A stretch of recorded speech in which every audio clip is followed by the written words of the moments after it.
Welcome, weary traveler, to the gentle warmth of Uncle Iroh's world. Tonight, we gather around the metaphorical tea table to explore the extraordinary life of the Dragon of the West, a man whose journey from conqueror to sage, from prince to prisoner, from warrior to wise uncle, offers lessons in finding light within darkness. Here is a soul who transformed pain into compassion, loss into wisdom, and war into peace. So settle in with your own cup of jasmine tea. Let the steam carry away your worries and drift into the contemplative story of Uncle Iroh. The crown prince of the Fire Nation came into the world during an age when his people's flames burned brightest across the known world, when the very mention of Fire Nation warships could silence entire harbors, and the red banners of conquest flew over territories that stretched beyond the horizon in every direction. Into this realm of absolute power and unquestioned dominance was born Prince Iroh, first son of Fire Lord Azulon and Princess Ilah. His arrival heralded not with simple celebration, but with the profound understanding that here was the future ruler of the most powerful nation the world had ever known. The palace where Iroh drew his first breath was a monument to Fire Nation supremacy, its soaring towers and flame-crowned spires reaching toward the heavens, as if to claim dominion over the very sky itself. Within these walls of polished stone and gleaming metal, where every surface reflected the warm glow of eternal flames and every corridor echoed with the confident footsteps of those who shaped the destiny of nations, the infant prince would spend his earliest years absorbing the atmosphere of absolute authority that surrounded him, like incense from the countless ceremonial braziers that burned throughout the royal residence. Princess Ilah, his mother, possessed the gentle grace that Fire Nation nobility cultivated to soften the harsh edges of political power, her presence in the young prince's life providing warmth that was nurturing rather than consuming, protective rather than possessive. She understood that raising the future Fire Lord required balancing the demands of royal protocol with the essential needs of childhood, ensuring that her son would grow strong enough to bear the weight of the crown while remaining human enough to rule with wisdom rather than mere force. Fire Lord Azulon represented everything that Fire Nation power could become when wielded with intelligence and strategic vision. His reign marking the continuation of expansion that had begun with his father Sozin, and would eventually encompass territories and peoples that had never before known Fire Nation rule. Under his guidance, the Crown Prince would learn not just the theoretical foundations of leadership, but the practical realities of governing a nation whose very identity was built upon the successful projection of military might across vast distances and diverse populations. The education that shaped Prince Iroh's early understanding of the world reflected the comprehensive approach that Fire Nation elite training had refined across generations of producing competent rulers and military commanders. His tutors were selected not just for their expertise in specific subjects, but for their ability to integrate practical knowledge with philosophical understanding, creating a foundation of learning that would enable him to see beyond immediate circumstances to the larger patterns that governed international relations and domestic governance. The study of history occupied a central place in this educational program, with particular emphasis on the military campaigns and diplomatic achievements that had established Fire Nation preeminence throughout the known world. Young Iroh learned about the tactical innovations that had made Fire Nation armies invincible on land and sea, the technological advances that had given his people advantages that their enemies could not match, and the political strategies that had enabled relatively small Fire Nation forces to control vast territories populated by peoples who outnumbered them significantly.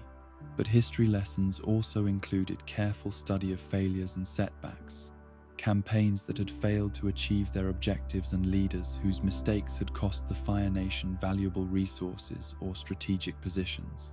These examples were not presented as reasons for doubt or hesitation, but as illustrations of the kinds of errors that future leaders must avoid through careful planning and thorough preparation, turning past defeats into present wisdom that could prevent similar mistakes from recurring in future conflicts. The prince's introduction to military science began early, with theoretical instruction gradually supplemented by practical exercises that tested his ability to apply abstract principles to concrete situations that might arise during actual campaigns. The miniature war games that he played with tutors and selected companions were designed not merely as entertainment, but as educational tools that would develop his strategic thinking and tactical flexibility while maintaining the spirit of competition that made learning enjoyable rather than burdensome. Firebending instruction revealed natural abilities that exceeded even the optimistic expectations of his teachers, the young prince demonstrating control and creativity that suggested genuine mastery rather than mere technical competence. His flames burned with unusual intensity and precision, responding to his will with the kind of immediate obedience that typically required years of dedicated practice to achieve, while his innovative approaches to traditional techniques showed the kind of creative intelligence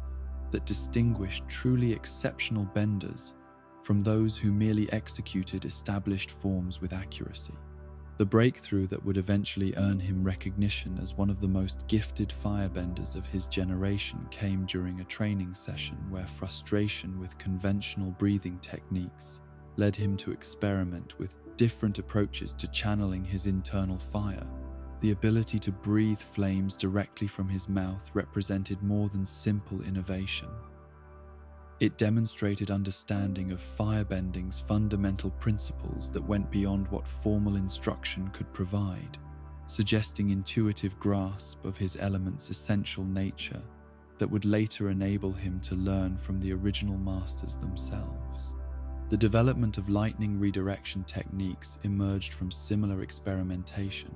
though the inspiration came from observing waterbending forms during a cultural exchange program that brought selected students from other nations to study Fire Nation arts in return for sharing their own knowledge and perspectives. The flowing movements that waterbenders used to redirect hostile attacks contained principles that Iroh recognized could be adapted to handle lightning's devastating power, creating defensive capabilities that would prove crucial during his later military career. These innovations brought the young prince to the attention of the fire sages and other spiritual advisors who served the royal family, their recognition of his unusual abilities leading to additional instruction in the more esoteric aspects of firebending that were typically reserved for master-level practitioners. The philosophical foundations that supported advanced techniques required maturity and wisdom that most young students lacked, but Prince Iroh's natural spiritual inclinations enabled him to grasp concepts that might have confused or frustrated students who approached bending purely as martial art rather than expression of cosmic principles. The spiritual dimension of his education introduced Prince Iroh to ideas and perspectives that were not commonly emphasized in Fire Nation military academies or political institutions, alternative ways of understanding power and responsibility that would eventually reshape his entire worldview. The Fire Sages who instructed him in these matters possessed knowledge that had been preserved from earlier eras when Fire Nation culture had maintained closer connections to spiritual traditions. Wisdom that had been gradually marginalized as military conquest became the primary focus of national energy and attention. The arrival of his younger brother, Ozai, brought changes to family dynamics that would influence both princes throughout their lives, creating patterns of relationship and competition that reflected broader questions about succession and leadership that every royal family must eventually confront. Where Iroh had enjoyed several years as the undisputed focus of his parents' attention and expectations, he now had to share that prominence with someone whose very existence raised questions about the certainty of his own future role and the automatic nature of his inheritance. The differences between the two brothers, were apparent from early childhood, their contrasting personalities and approaches to learning, creating distinct identities that would eventually place them in opposition, despite their shared heritage and common upbringing. Iroh's natural warmth and curiosity made him popular with servants and tutors, while his spiritual inclinations and philosophical bent suggested depth of character that would serve him well as a ruler who needed to understand and connect with diverse populations under Fire Nation control. Ozai's intelligence was more focused and calculating, his approach to learning emphasizing mastery and dominance rather than understanding and connection. His firebending development following conventional patterns of increasing power and precision, without the innovative creativity that characterized his older brother's progress. The younger prince's ambition was apparent even in childhood, his desire to excel driving him to work harder than might have been necessary, while his competitive nature created tension in situations where cooperation would have been more appropriate.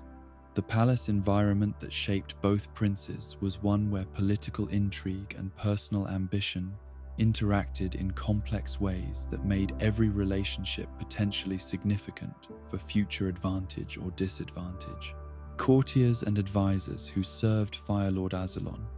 understood that their own careers and family fortunes might depend on correctly anticipating which prince would eventually inherit supreme power,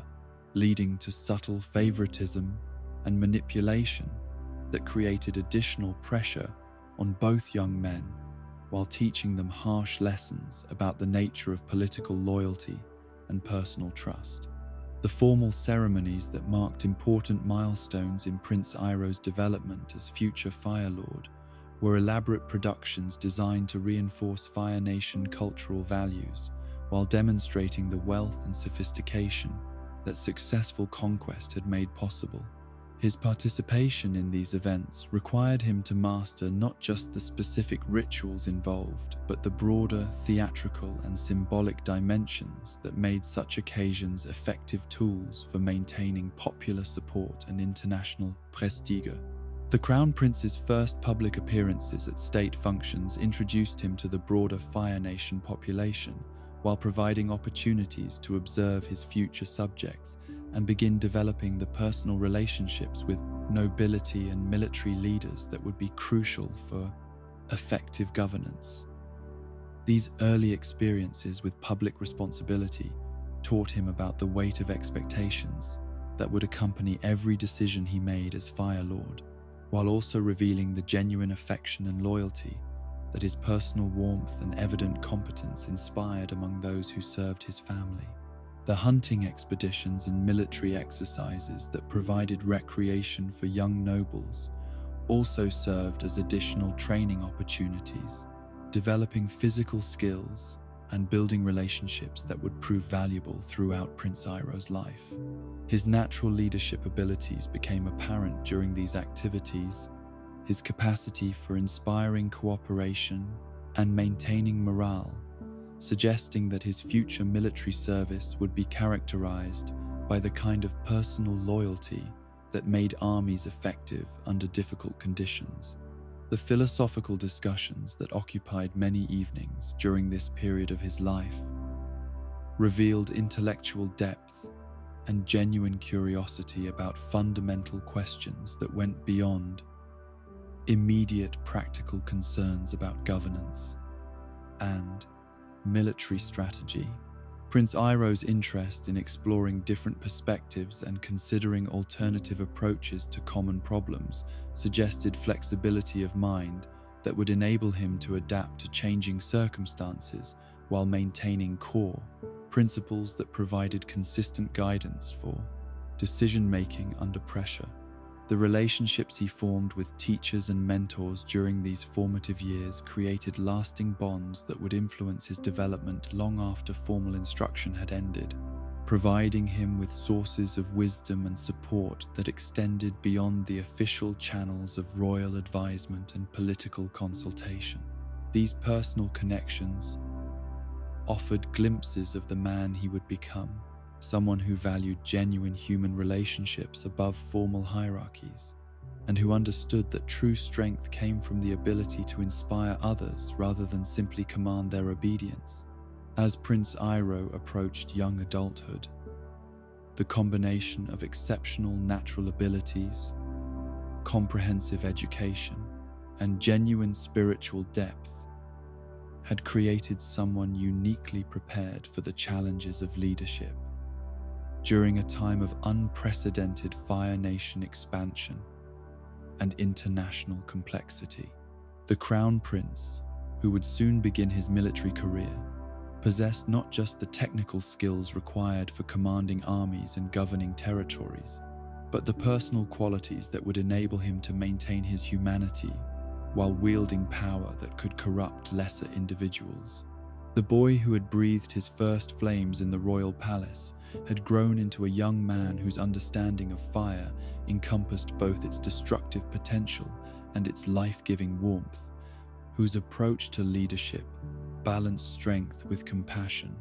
and whose spiritual awareness provided foundation for the wisdom that would eventually transform him from conqueror into sage. The Crown Prince, who stood ready to serve his nation in war, carried within himself the seeds of the gentle uncle who would later serve all nations in peace. Though the journey between these identities would require losses and revelations that no amount of royal education could have prepared him to face. The path that led Prince Iroh to the Sun Warriors began not with maps or scholarly research, but with dreams that arrived unbidden during the quiet hours before dawn. Visions of ancient flames that burned with colors no Fire Nation textbook had ever described, and voices that spoke in harmonies older than recorded history. These nocturnal visitations carried with them a profound sense of incompleteness, as if everything he had learned about firebending from the finest masters in the Fire Nation had been merely preparatory exercises for understanding that awaited him beyond the boundaries of conventional knowledge and accepted wisdom. The restlessness that these dreams created could not be satisfied through additional training with palace instructors or deeper study of Fire Nation military techniques, no matter how advanced or sophisticated their approaches might be. Prince Iroh found himself questioning fundamental assumptions about the nature of fire itself, wondering whether the aggressive and destructive applications that dominated Fire Nation bending philosophy represented the element's true essence, or simply one limited interpretation of possibilities that extended far beyond what his people had explored or imagined. The decision to seek out the Sun Warriors was not made through careful planning or official consultation, but emerged from a moment of spontaneous certainty that arrived during meditation, when the usual boundaries between conscious thought and spiritual intuition dissolved completely. The knowledge of where to look for these legendary people seemed to flow directly into his awareness without passing through normal channels of reasoning or analysis, carrying with it the kind of absolute conviction that made doubt or hesitation impossible despite the apparent impossibility of the quest he was contemplating. The journey itself required abandoning the comfort and security that had surrounded Prince Iroh throughout his privileged life, trading royal accommodations for wilderness camping,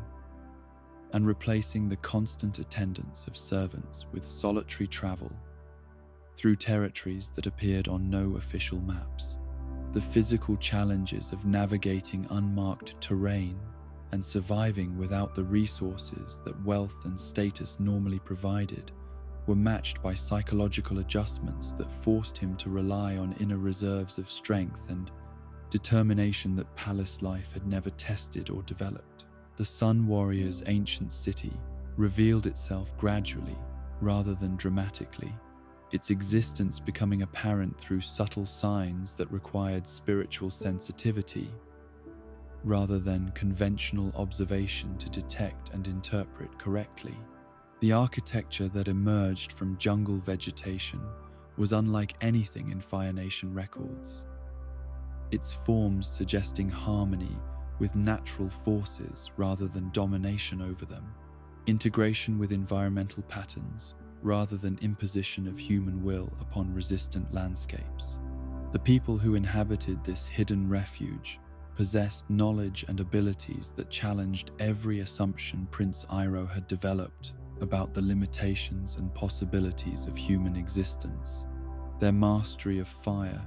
encompassing applications that Fire Nation education had never acknowledged or explored. Their flames danced with life that seemed independent of the Bender's conscious control, responding to emotional states and spiritual intentions, rather than mere technique and physical manipulation, creating effects that were beautiful rather than threatening, nurturing rather than destructive. The initial encounters with Sun Warrior Guardians tested not Prince Iroh's combat abilities or political authority,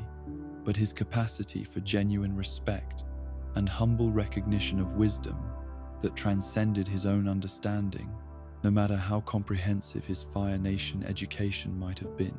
The trials they presented required him to demonstrate worthiness through character rather than power, showing that his intentions were pure enough to justify access to knowledge that could be catastrophically misused by someone whose motivations were selfish or destructive. The preparation for meeting the original masters involved purification rituals that stripped away not just physical impurities but psychological barriers that prevented complete openness to spiritual instruction, creating internal conditions that would enable him to receive teaching that operated on levels deeper than intellectual comprehension. The fasting and meditation that preceded the encounter were designed to quiet mental noise and emotional turbulence that could interfere with the subtle communications that the ancient dragons employed when sharing their wisdom with worthy students. Ran and Shaw materialized from the sacred flames like manifestations of fire itself given consciousness and form, their presence carrying power that dwarfed anything Prince Iroh had previously experienced, while simultaneously radiating benevolence that made their tremendous strength feel protective rather than threatening. The dragon's eyes held depths of knowledge accumulated across centuries of existence, wisdom that encompassed not just firebending technique, but fundamental understanding of life's essential nature and the cosmic forces that governed all existence. The test that the dragons imposed was unlike any examination Prince Iroh had ever faced, requiring him to demonstrate not mastery of specific techniques, but alignment with principles that transcended technique entirely, showing through his entire being rather than mere words or actions that he possessed the spiritual maturity necessary to handle the knowledge they might choose to share. The judgment they rendered was based on factors that could not be manipulated or faked, internal qualities that reflected his true character rather than carefully constructed personas designed to create favorable impressions. The revelation of firebending's true nature came not through verbal instruction but through direct spiritual transmission that bypassed normal learning processes entirely, downloading understanding into Prince Iroh's consciousness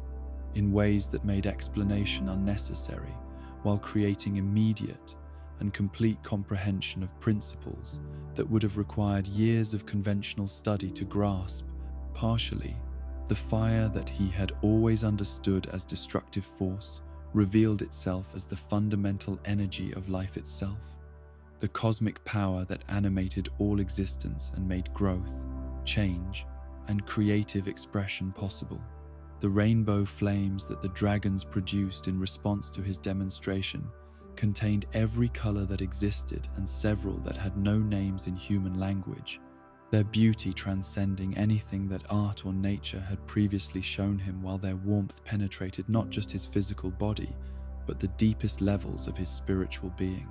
This fire did not burn or consume, but healed and nourished, offering glimpses of what firebending could become when aligned with its true purpose, rather than perverted into merely another tool for conquest and domination. The understanding that flowed from this revelation transformed every aspect of Prince Iroh's relationship with his element, showing him how the aggressive techniques that Fire Nation military doctrine emphasized represented tragic corruption of abilities that were meant to preserve and protect rather than destroy and subjugate. The fire that lived within every bender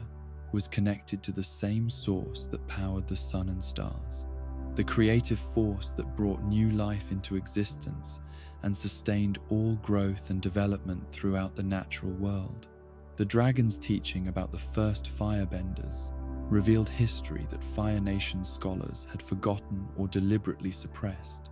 showing how humans had originally learned their art through partnership and mutual respect, rather than conquest and theft of abilities from unwilling sources. The relationship between dragons and early human practitioners had been characterized by cooperation and shared purpose, rather than the dominance and exploitation that had come to define Fire Nation approaches to almost every form of interaction with other beings. The responsibility that came with this knowledge was profound and immediate, requiring Prince Iroh to choose between loyalty to Fire Nation orthodoxy and commitment to principles that might place him in opposition to his own people's established policies and cultural assumptions. The dragons made it clear that true mastery required moral courage, as well as technical skill, the willingness to stand for truth, even when such positions created personal risk or social disapproval from those who preferred comfortable illusions to challenging realities. The decision to protect Ran and Shaw by claiming to have killed the last dragon represented Prince Iroh's first major act of spiritual rebellion against Fire Nation ideology, choosing preservation over glory and wisdom over political advantage. The lie required careful construction and consistent maintenance, creating a false reputation that would follow him throughout his military career, while enabling the ancient masters to remain hidden from those who would exploit or destroy them without understanding their irreplaceable value to the Blumsis. World's spiritual balance. The title Dragon of the West that this deception earned him carried ironic weight, honoring him for an achievement that was actually its opposite, while providing cover for knowledge and abilities that would have been viewed with suspicion or hostility by Fire Nation authorities who preferred their military leaders to be motivated by conquest rather than contemplation. The reputation for dragon slaying enhanced his status within conventional military hierarchies while concealing the spiritual transformation that had actually occurred during his encounter with the ancient masters. The integration of dragon wisdom with Fire Nation military requirements created internal tensions that would influence every subsequent decision Prince Iroh made about how to use his abilities and position within the established power structures of his society. The knowledge he had gained could not be shared openly without creating dangerous complications for everyone involved. Yet its implications challenged the fundamental assumptions upon which Fire Nation expansion and governance were based. The advanced techniques that emerged from his time with the Sun Warriors represented synthesis of ancient wisdom with contemporary applications, creating capabilities that exceeded anything his previous instructors had imagined possible while maintaining alignment with spiritual principles that emphasized healing and protection rather than aggression and destruction. His fire-breathing abilities became more refined and controlled, enabling him to create effects that were both beautiful and powerful,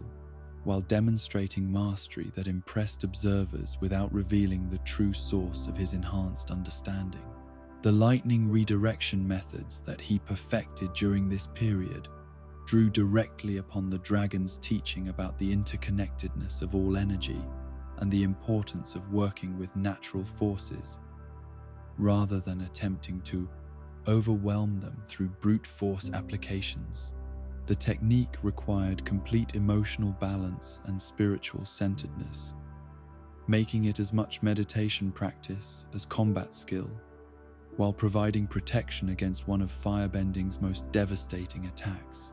The philosophical changes that accompanied these technical developments were even more significant than the expanded capabilities themselves, creating new frameworks for understanding power and responsibility that would eventually transform Prince Iroh's entire approach to leadership and governance. The dragon's wisdom emphasized service rather than domination, cooperation rather than competition, and the importance of preserving life, rather than simply achieving victory over opposition forces that might be overcome through alternative methods. The return journey from the Sun Warrior's territory was undertaken in silence and solitude, Prince Iroh needing time to process the magnitude of what he had experienced, while beginning the difficult work of integrating revolutionary understanding with existing responsibilities and relationships that could not be abandoned without creating chaos and suffering for people who depended upon his continued service. The transformation that had occurred was too profound to be hidden completely, yet too dangerous to be revealed openly, without careful consideration of consequences that might extend far beyond his individual circumstances. The lies that he told about his absence were carefully crafted to satisfy curiosity without revealing information that could lead others to seek out the dragons or question the spiritual foundations of Fire Nation military doctrine, protecting both the ancient masters and his own position within systems that would not tolerate the kind of fundamental questioning that his new knowledge inevitably inspired. The deception was necessary but painful, creating isolation that came from possessing truth that could not be shared with those closest to him. The gradual changes in Prince Iroh's teaching methods and strategic approaches reflected his attempt to apply dragon wisdom within existing institutional frameworks, introducing concepts and techniques that drew upon his enhanced understanding while maintaining sufficient compatibility with Fire Nation orthodoxy to avoid suspicion or resistance from superiors who might view innovation as disloyalty or dangerous deviation from proven methods. The students who trained under Prince Iroh during this period received instruction that was subtly but significantly different from conventional Fire Nation military education, emphasizing principles that would make them more effective fighters, while also developing spiritual awareness that might eventually enable them to understand firebending's true nature and purpose. These teaching innovations were presented as tactical improvements rather than philosophical departures, allowing their adoption without triggering ideological conflicts that could have ended his career and eliminated his influence within Fire Nation military structures. The meditation practices that became central to Prince Iroh's daily routine drew directly upon techniques that the dragons had shared with him, creating opportunities for continued spiritual development while maintaining connection to the source of wisdom that had transformed his understanding of his own nature and potential. These private moments of reflection and renewal were essential for maintaining balance between the demands of his public role and the requirements of his inner development, enabling him to serve both his nation and higher spiritual purposes without completely compromising either commitment. The dragon wisdom that Prince Iroh carried within himself would remain largely hidden for decades to come, emerging only gradually through actions and decisions that reflected its influence without explicitly acknowledging its source or extent. The seeds that had been planted during his encounter with the ancient masters would eventually grow into the gentle strength that characterized his later years. But the full flowering of that transformation would require losses and revelations that would test every aspect of the wisdom he had received and his commitment to the principles it represented.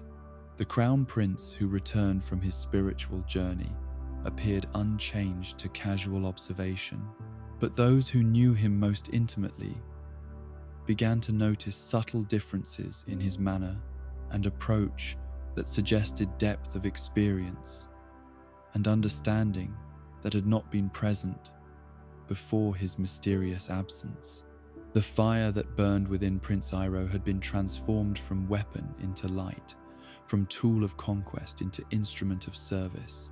though the full implications of this change would only become apparent through the accumulated choices and sacrifices of the extraordinary life that lay ahead of him. The general who emerged from Prince Iroh's spiritual transformation carried within himself a paradox that would define his entire military career, wielding devastating tactical brilliance in service of a war whose fundamental premises he had begun to question, leading armies with compassion that made him beloved by his soldiers while serving causes that his dragon-enhanced wisdom increasingly recognized as spiritually destructive. The promotion to his first major command came with expectations that reflected both his royal lineage and his demonstrated competence in smaller engagements, but the responsibilities that accompanied supreme battlefield authority would test every aspect of the complex philosophy he had developed during his encounter with the ancient masters. The early campaigns that established General Iroh's reputation throughout the Fire Nation military hierarchy demonstrated strategic thinking that transcended conventional approaches to conquest, his innovations reflecting deep understanding of human psychology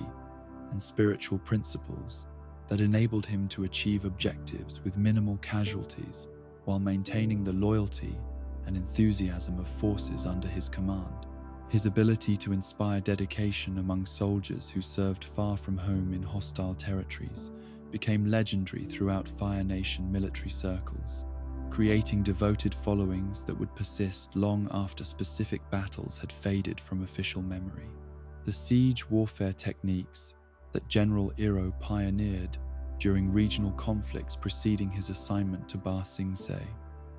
represented synthesis of traditional Fire Nation military doctrine with insights gained through his spiritual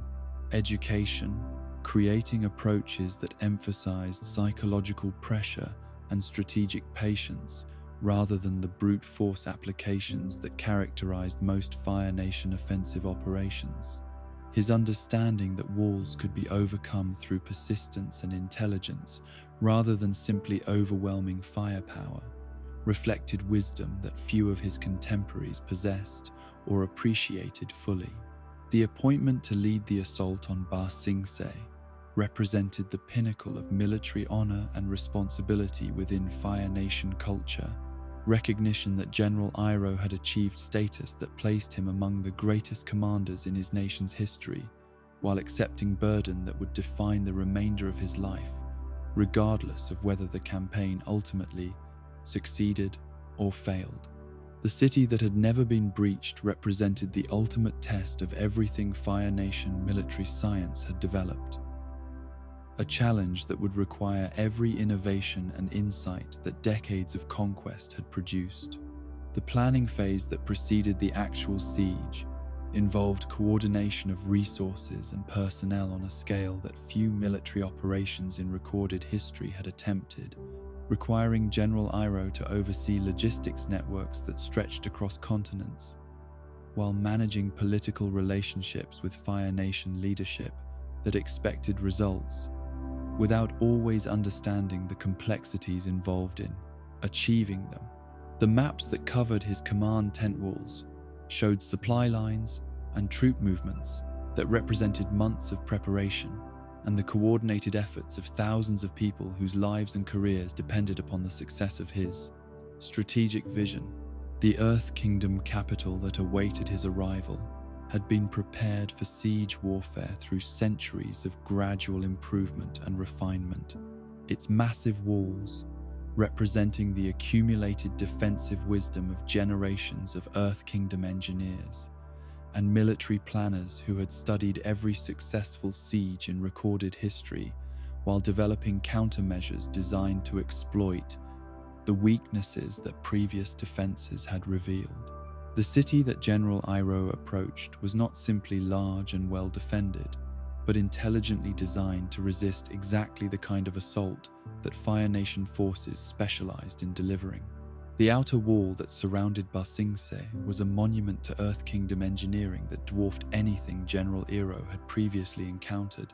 its height and thickness representing not just physical obstacle, but psychological barrier, designed to demoralize attacking forces while providing defenders with overwhelming advantages in any direct confrontation. The earth-bending techniques that had been employed in its construction created not simply static fortification, but living defense that could be modified and strengthened in response to specific threats that might emerge during prolonged Ziga conditions. The initial phases of the siege required establishing base camps and supply depots that could sustain large numbers of troops through what everyone understood would be an extended campaign, creating military infrastructure that functioned essentially as temporary cities, complete with workshops, hospitals, and recreational facilities, designed to maintain morale during months of difficult and dangerous work. The engineering challenges involved in supporting siege operations at such distances from Fire Nation territory tested every aspect of military logistics while requiring innovations that would influence Fire Nation campaign planning for generations to come. The psychological warfare that General Iroh employed alongside conventional siege techniques reflected his understanding that victory over Ba Sing Se would require defeating the city's spiritual resistance, as well as overcoming its physical defenses, breaking the will to continue fighting that enabled Earth Kingdom forces to endure hardships that might have caused other armies to surrender or retreat. The combination of relentless pressure and occasional displays of mercy created confusion among defenders, who found themselves unable to predict or prepare for responses that seemed to follow patterns unlike anything their previous experience with Fire Nation forces had led them to expect. The breakthrough of the outer wall represented triumph that had seemed impossible when the siege began, vindication of strategic patience and tactical innovation that proved General Iroh's approach superior to conventional Fire Nation military doctrine, while demonstrating possibilities that would reshape how future campaigns might be conducted throughout the Earth Kingdom.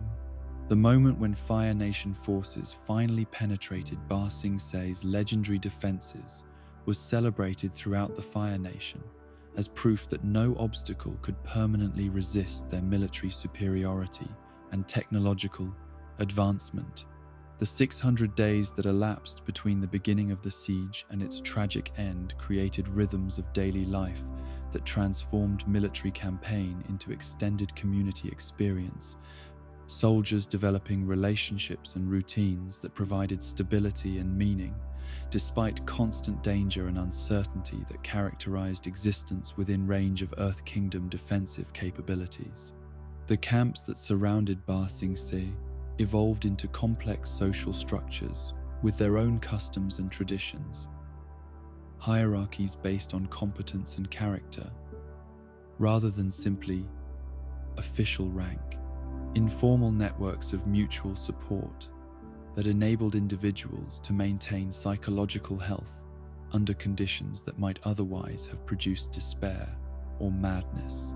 The letters that General Iroh wrote to his family during the siege provided glimpses of the man beneath the military commander, revealing warmth and humor that contrasted with the grim realities of siege warfare, while maintaining connections to relationships that gave meaning to sacrifices that duty required him to make. The correspondence with Ursa, his brother's wife, reflected genuine affection and concern for family members who remained safe in the Fire Nation while he faced daily risks in service of national objectives that would benefit everyone he loved if successfully achieved. The gifts that accompanied these letters demonstrated attention to individual personalities and interests that showed how deeply General Iroh understood and cared for family members, despite geographical separation and professional obligations that consumed most of his time and energy. The knife that he sent to young Zuko was carefully selected for both practical utility and symbolic significance, representing hopes for his nephew's future development, while providing tangible connection to Uncle, who wanted to participate in the boy's growth, despite being unable to share daily experiences that shaped childhood development. The doll intended for Azula reflected similar thought and care, chosen with understanding of the girl's interests and personality, while carrying wishes for happiness and healthy development. That distance made difficult to express through normal family interactions. The fact that his niece immediately destroyed this gift would later provide painful evidence of psychological damage that palace life was inflicting upon children whose emotional needs were being sacrificed to political requirements and dynastic expectations that prioritized power over genuine human connection.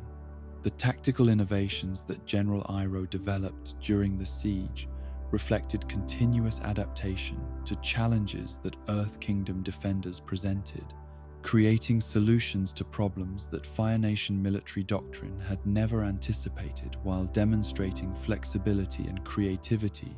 that enabled sustained progress,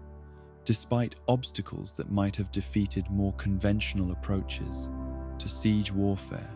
The mining operations that gradually undermined sections of the outer wall required engineering expertise that pushed Fire Nation technical capabilities to their limits, while coordinating labor that involved thousands of soldiers working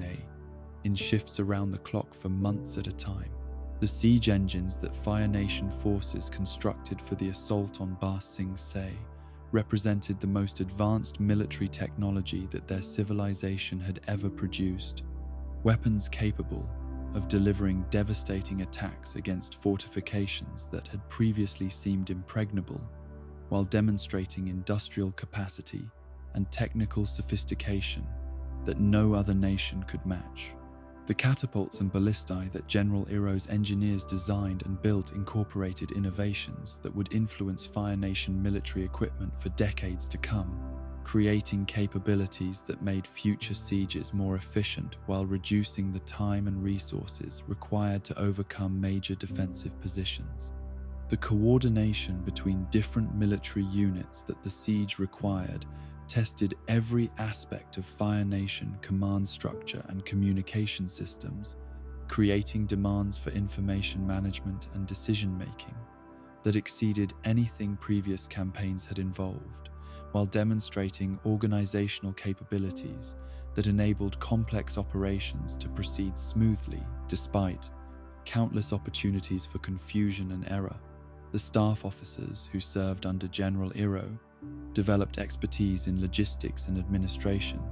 that would prove valuable throughout their subsequent careers, gaining experience that no peacetime training could have provided. The relationships that General Iroh developed with soldiers under his command reflected leadership style that balanced professional competence with genuine personal concern, creating loyalty that went far beyond what duty alone could inspire, while maintaining discipline and effectiveness that enabled his forces to accomplish objectives that seemed impossible when initially assigned. The evening rounds that he made through camps and fortified positions provided opportunities for informal conversation and relationship building that helped him understand the challenges his soldiers faced, while demonstrating care and respect that made their sacrifices feel meaningful, rather than simply necessary.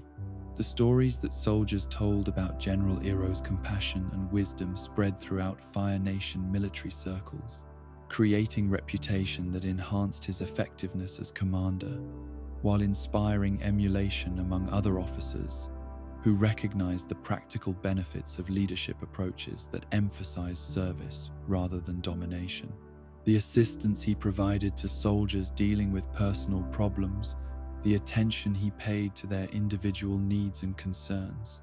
and the fairness he demonstrated in resolving disputes created atmosphere of mutual respect that made his army function more effectively than forces led through fear or simple authoritarianism.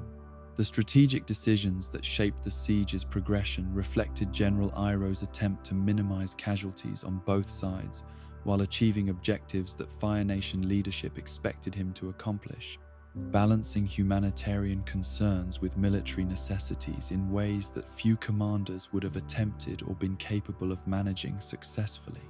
The opportunities he created for Earth Kingdom defenders to retreat or surrender honorably demonstrated understanding that victory achieved through needless slaughter would be spiritually hollow, regardless of its tactical completeness. The intelligence networks that General Iroh established within Ba Sing Se provided information about Earth Kingdom defensive preparations while creating opportunities for psychological operations that could weaken enemy morale without requiring direct military confrontation, demonstrating sophisticated understanding of warfare's mental and emotional dimensions that complemented purely tactical approaches to achieving victory. The agents who worked within the city risked their lives to provide reports that enabled Fire Nation forces to focus their efforts most effectively while avoiding unnecessary casualties that would result from attacking well-defended positions without adequate preparation. The medical facilities that were established to treat wounded soldiers reflected General Iroh's commitment to preserving the lives and health of forces under his command, creating hospitals and recovery centers that provided care superior to anything previous Fire Nation campaigns had offered, while demonstrating practical benefits of treating soldiers as valuable human beings rather than expendable resources. The physicians and healers who staffed these facilities developed techniques and procedures that would influence Fire Nation military medicine for generations to come, saving lives while enabling faster recovery times that kept experienced soldiers available for continued service. The recreational activities and entertainment that General Iroh organized for his troops during periods of reduced military activity helped maintain morale and psychological health during extended deployment that might otherwise have created disciplinary problems or reduced combat effectiveness. Through depression and homesickness, the music competitions, athletic contests, and cultural celebrations that he encouraged created sense of community and shared purpose that sustained soldiers through hardships, while providing outlets for creative expression that maintained connection to civilian life and peacetime values. The negotiations that occurred sporadically throughout the siege reflected General Iroh's hope that Ba Sing Se might eventually surrender without requiring complete military conquest, saving lives on both sides while achieving Fire Nation objectives through diplomatic means that would preserve the city's infrastructure and population for productive integration into Fire Nation territory. The Earth Kingdom representatives who participated in these discussions recognized his genuine desire for peaceful resolution while remaining committed to defending their homeland against invasion that threatened their independence and cultural survival. The final preparations for assaulting the inner wall represented culmination of months of planning and construction, creating capabilities that would enable Fire Nation forces to overcome Ba Sing Se's last major defensive barrier, while accepting risks that made success uncertain, despite overwhelming advantages in equipment and tactical position. The siege engines that had been positioned for the final assault represented the concentrated military might of the Fire Nation's greatest army, weapons capable of destroying fortifications that had protected the Earth Kingdom capital for centuries. The morning that Lu Ten died dawned like countless others before it, with routine preparations and standard briefings that gave no indication of the tragedy that would transform General Iroh's understanding of victory and defeat, success and failure, the meaning of power, and the price of ambition that had driven his entire military career. The son who had followed his father to war in hopes of earning glory and serving his nation would become instead the catalyst for transformation that would reshape everything General Iroh believed about the purposes that military service should serve, and the costs that conquest inevitably extracted from those who pursued it. The silence that followed news of Lu Ten's death was more profound than any sound General Iroh had ever heard, containing within it the collapse of everything that had previously given meaning to his existence, while opening spaces for grief so vast that no amount of military achievement could ever fill them adequately. The victory that had seemed so close, the breakthrough that would have crowned his career with the greatest triumph in Fire Nation military history, became suddenly meaningless in the face of loss that no strategic success could justify or compensate for in any meaningful way. The decision to abandon the siege was made not through careful consideration of tactical options or strategic implications,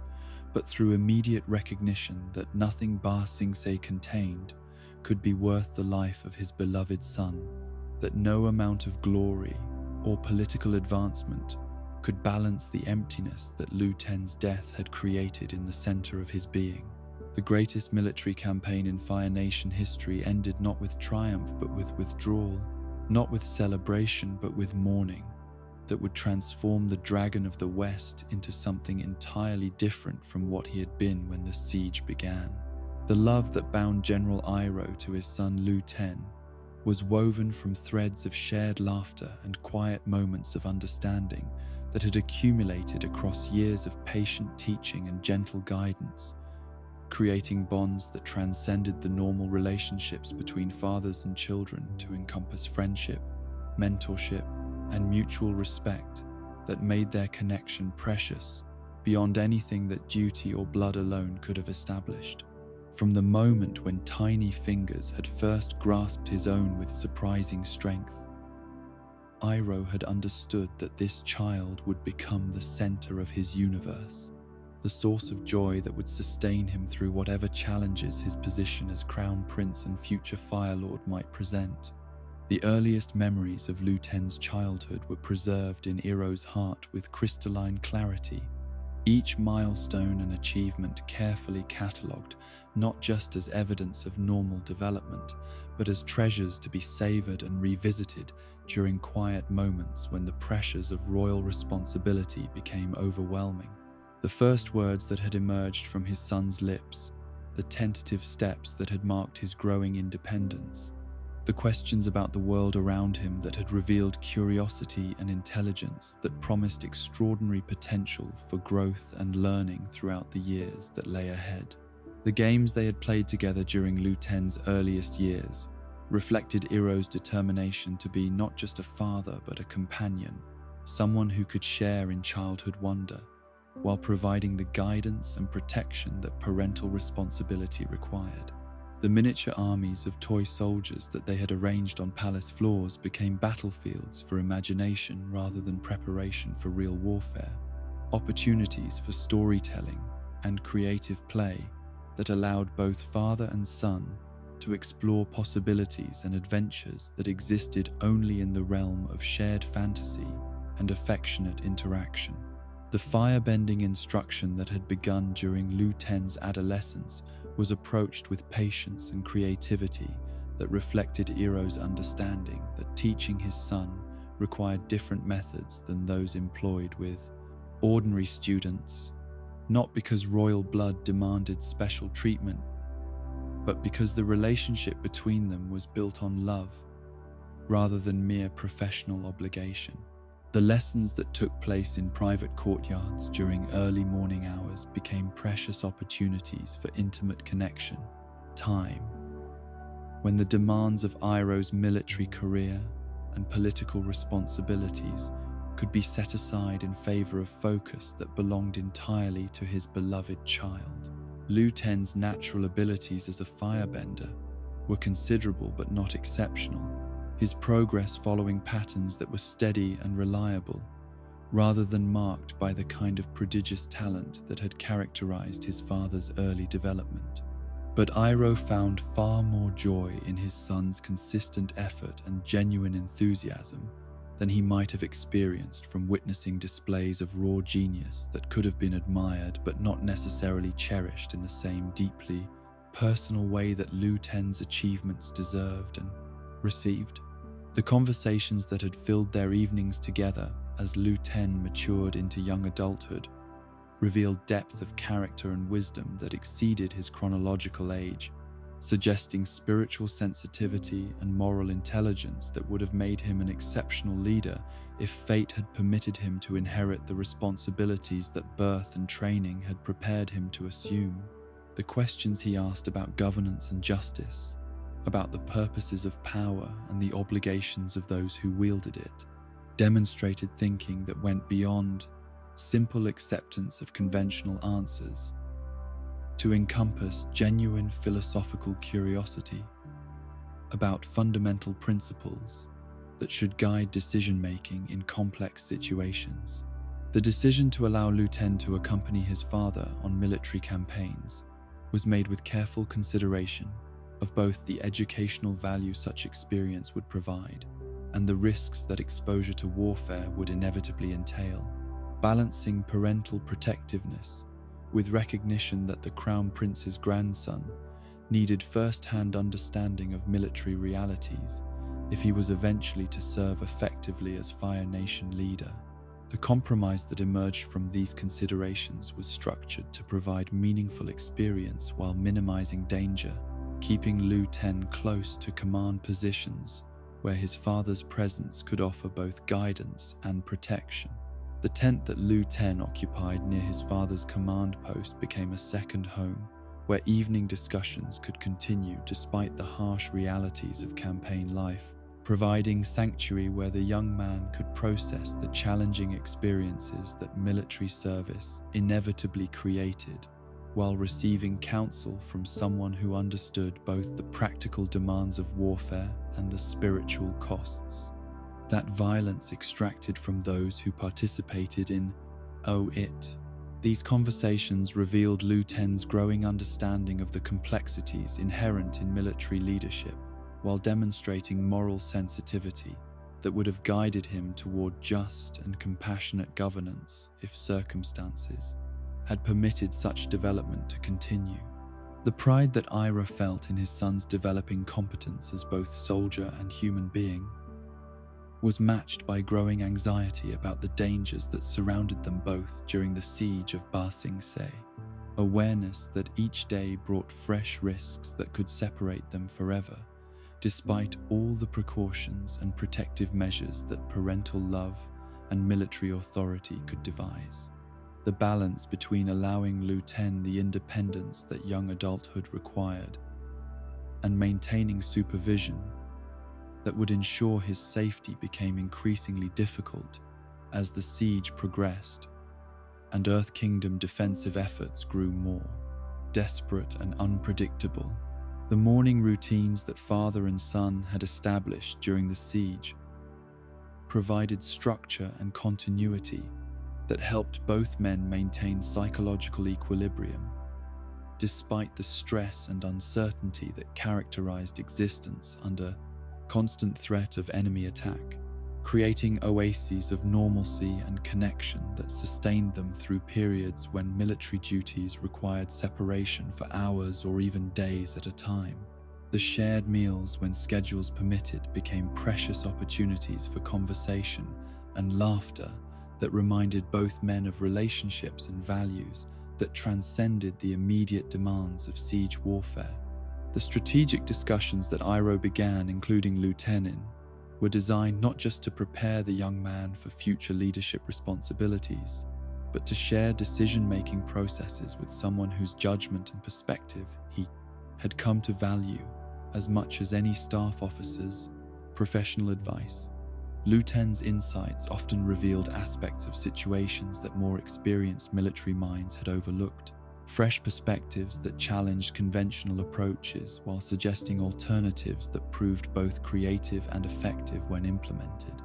The letter-writing sessions that became part of their evening routine provided opportunities for Lu Ten to maintain connections with family members in the Fire Nation, while developing communication skills that would serve him well in future political and military roles. Learning to balance honesty about campaign realities with discretion about information that might cause unnecessary worry or compromise operational security. The correspondence he maintained with his young cousins Zuko and Azula revealed affection and concern for children whose development he was missing while serving far from home.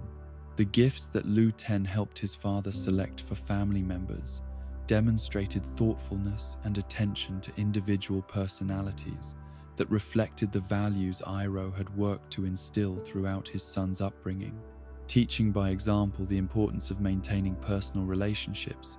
even when professional obligations created geographical and temporal barriers to normal family interaction.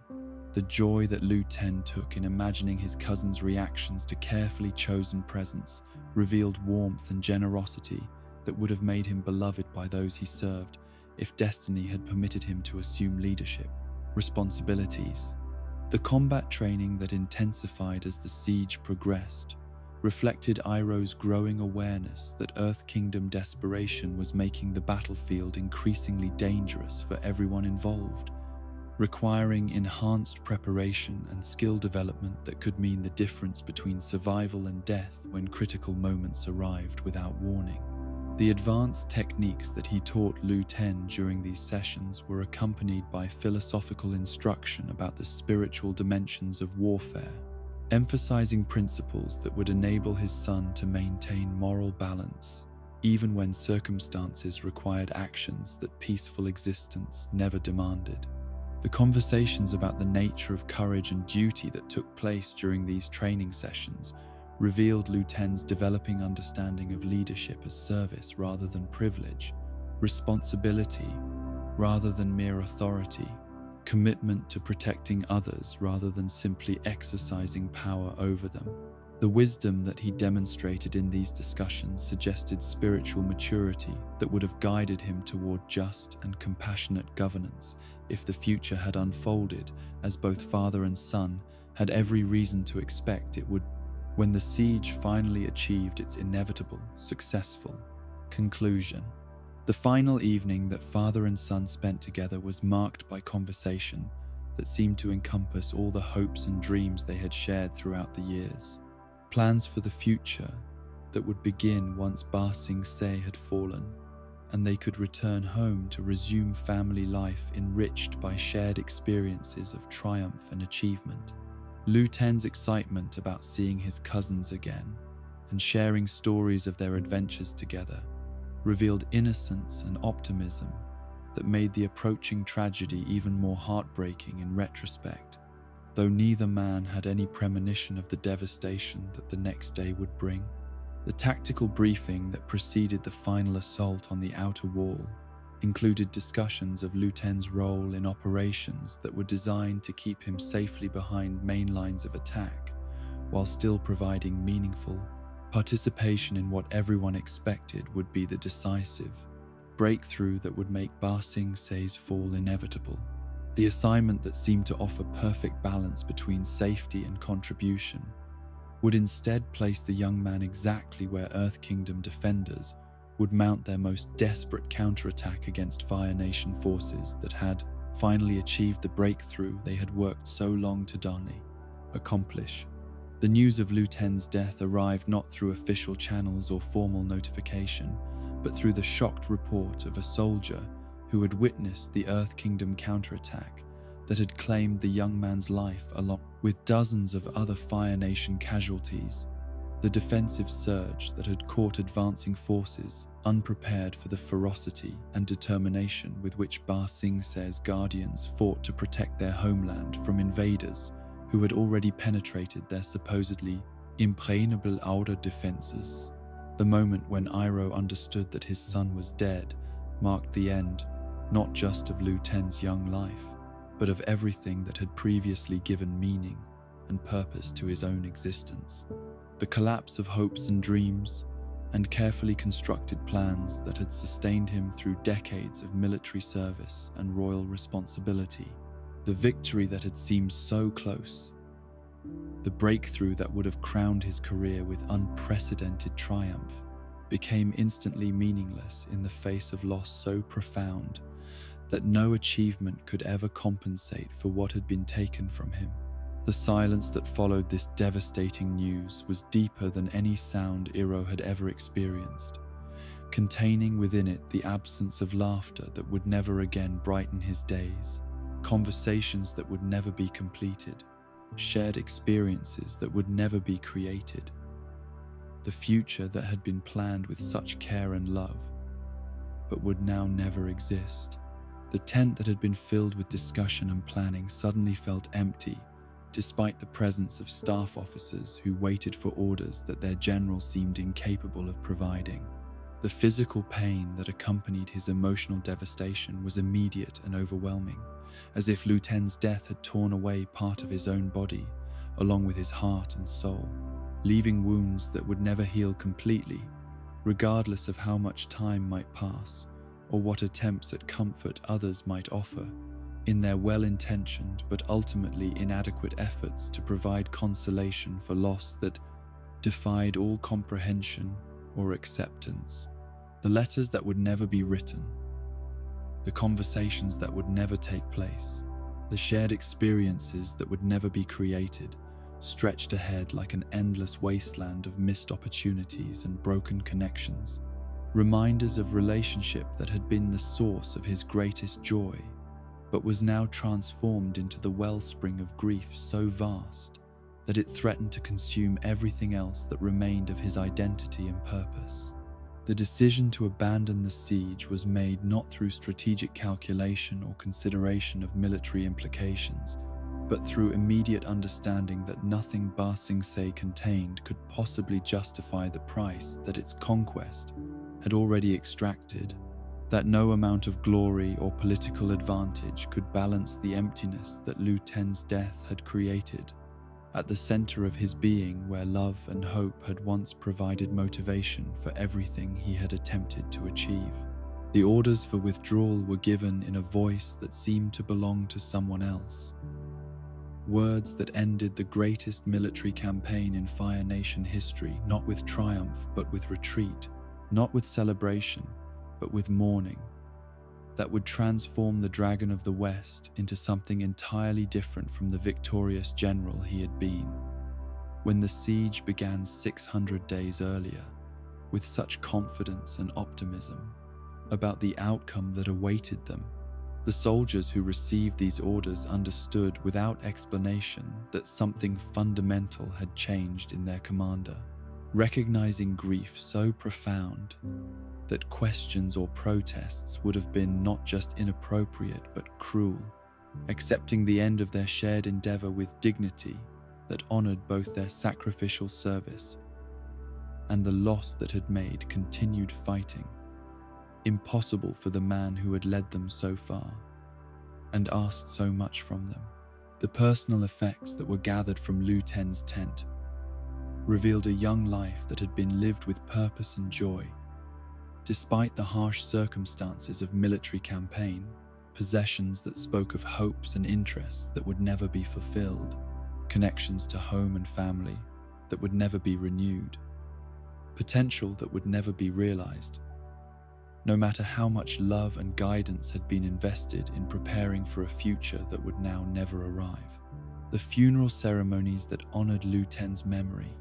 were conducted with all the dignity and respect that his sacrifice deserved, while providing insufficient comfort for grief that no ritual could adequately address or heal, formal recognition of service that had ended too soon, and achievements that would never be completed, despite the promise they had shown and the dedication with which they had been pursued. The journey home from Ba Sing Se was undertaken not in triumph but in sorrow, not with celebration of victory but with contemplation of costs that victory had proven too high to justify, carrying within Iroh's heart an emptiness that would never be completely filled regardless of whatever consolations or compensations the remainder of his life might offer to balance the devastating loss that had transformed everything he understood about meaning and purpose. The man who returned from the failed siege was fundamentally different from the general who had departed with such confidence and ambition, changed not just by military defeat but by personal tragedy that had revealed the ultimate insignificance of conquest compared to love, of political achievement compared to family connection, of professional success, compared to the simple joy of sharing life with someone whose presence had made existence meaningful in ways that duty alone could never approximate or replace. The brother who ascended to the Fire Nation throne in Iroh's place carried with him ambitions and certainties that the grieving general no longer possessed. Ozai's hunger for power and conquest, representing everything that Lu Ten's death had taught his father to question and ultimately reject as unworthy of the sacrifices they demanded from those who served them. The transition of authority that might have created bitter conflict between siblings was instead accepted with weary resignation by someone whose understanding of victory and defeat had been fundamentally transformed by loss too profound for political considerations to overcome or influence in any meaningful way. The lie that Ozai told about their father's dying wishes was transparent to anyone who had known Fire Lord Azulon's true intentions regarding succession. But Iroh's response revealed how completely personal tragedy had altered his relationship to power and position that had once seemed central to his identity and purpose. The throne that he had spent his entire life preparing to occupy became suddenly irrelevant compared to the emptiness that Lu Ten's death had created, making political maneuvering seem petty and meaningless when measured against grief that no amount of authority could heal or compensate for adequately. The decision to leave the Fire Nation, rather than remaining to witness Ozai's coronation, and the beginning of policies that would lead to even greater suffering and destruction, was made not through anger or resentment, but through recognition that staying would require him to participate in systems and decisions that his transformed understanding could no longer support or justify. The palace that had been his home since birth became suddenly alien and hostile, filled with people whose priorities and values seemed disconnected from everything that truly mattered in a world where love could be destroyed so completely and so suddenly. The journey that began as simple escape from unbearable reminders of loss gradually evolved into pilgrimage toward understanding that might eventually provide meaning to replace what death had stolen, purpose that could justify continued existence. Despite the absence of everything that had previously made life worth living, the wandering that followed no predetermined route or schedule became exploration not just of geographical territories, but of philosophical possibilities that conventional Fire Nation wisdom had never encouraged or even acknowledged as worthy of serious consideration. The first months of travel were characterized by restless movement from place to place without particular destination or objective, driven more by need to avoid stillness that would allow grief to overwhelm him completely than by curiosity about the lands and peoples he encountered during his aimless wandering. The Earth Kingdom territories that he passed through showed evidence of Fire Nation military campaigns that he had helped plan or execute, reminders of the professional competence and strategic brilliance that had once seemed so important but now felt like monuments to misguided priorities and wasted potential. The gradual recognition that his presence was causing fear and suspicion among civilian populations who recognized him as the Dragon of the West forced Iroh to confront the reality of his reputation and the ways that military achievement had created barriers between himself and the ordinary people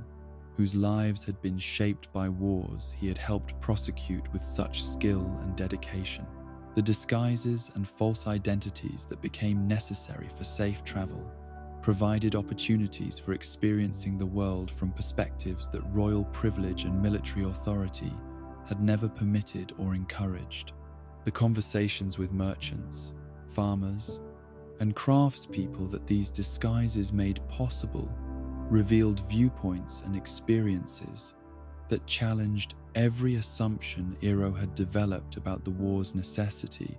and the benefits that Fire Nation victory would bring to conquered territories, showing him suffering and loss that official reports had minimized or ignored completely. The stories he heard about families separated by military campaigns, communities destroyed by strategic decisions,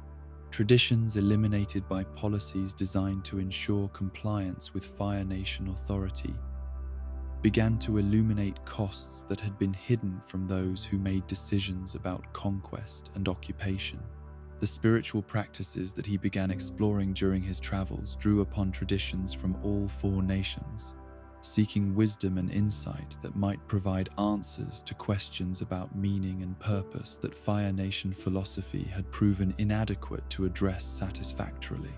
The meditation techniques learned from air nomad refugees, the healing ceremonies observed in water tribe communities, the earth-based rituals practiced by Earth Kingdom's spiritual leaders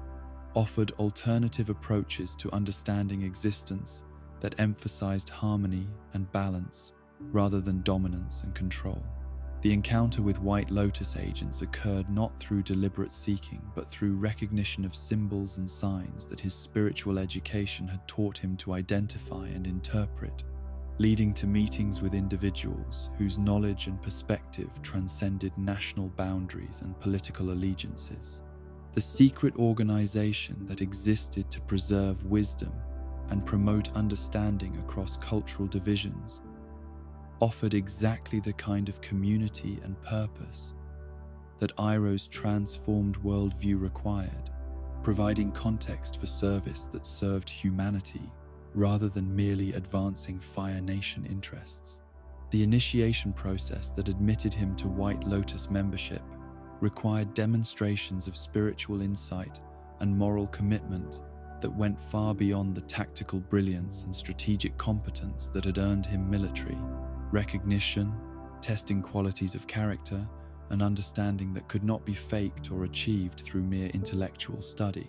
The ceremonies and teachings that accompanied his acceptance into this ancient brotherhood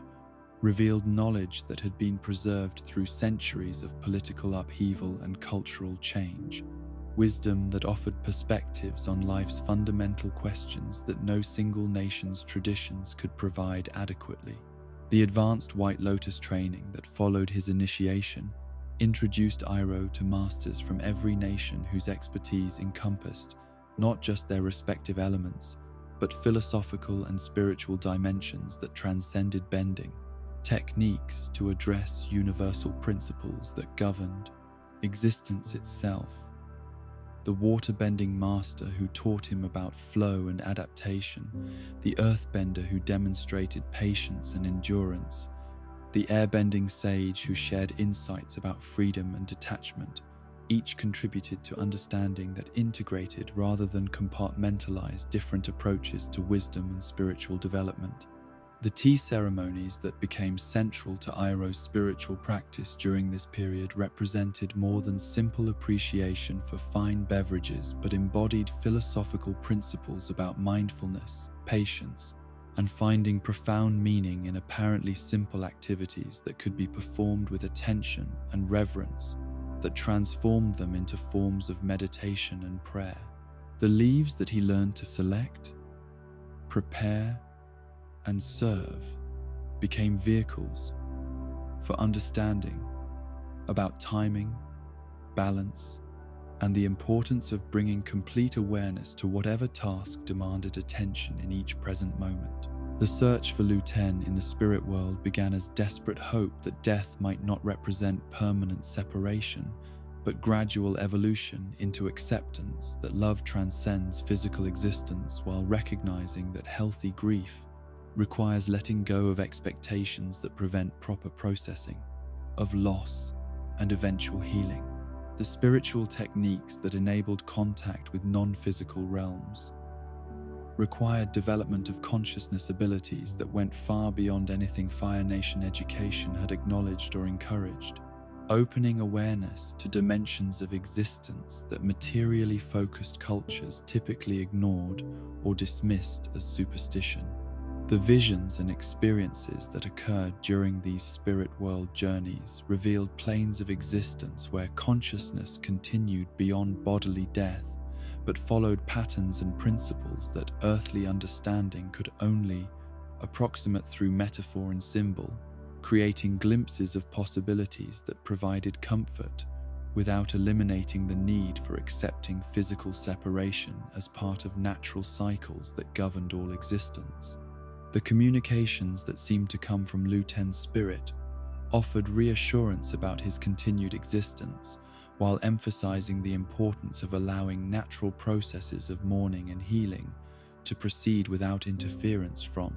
desperate attempts to maintain connections that death had necessarily transformed. The masters who guided Iroh through these spiritual explorations possessed knowledge that had been accumulated through lifetimes of dedicated study and practice,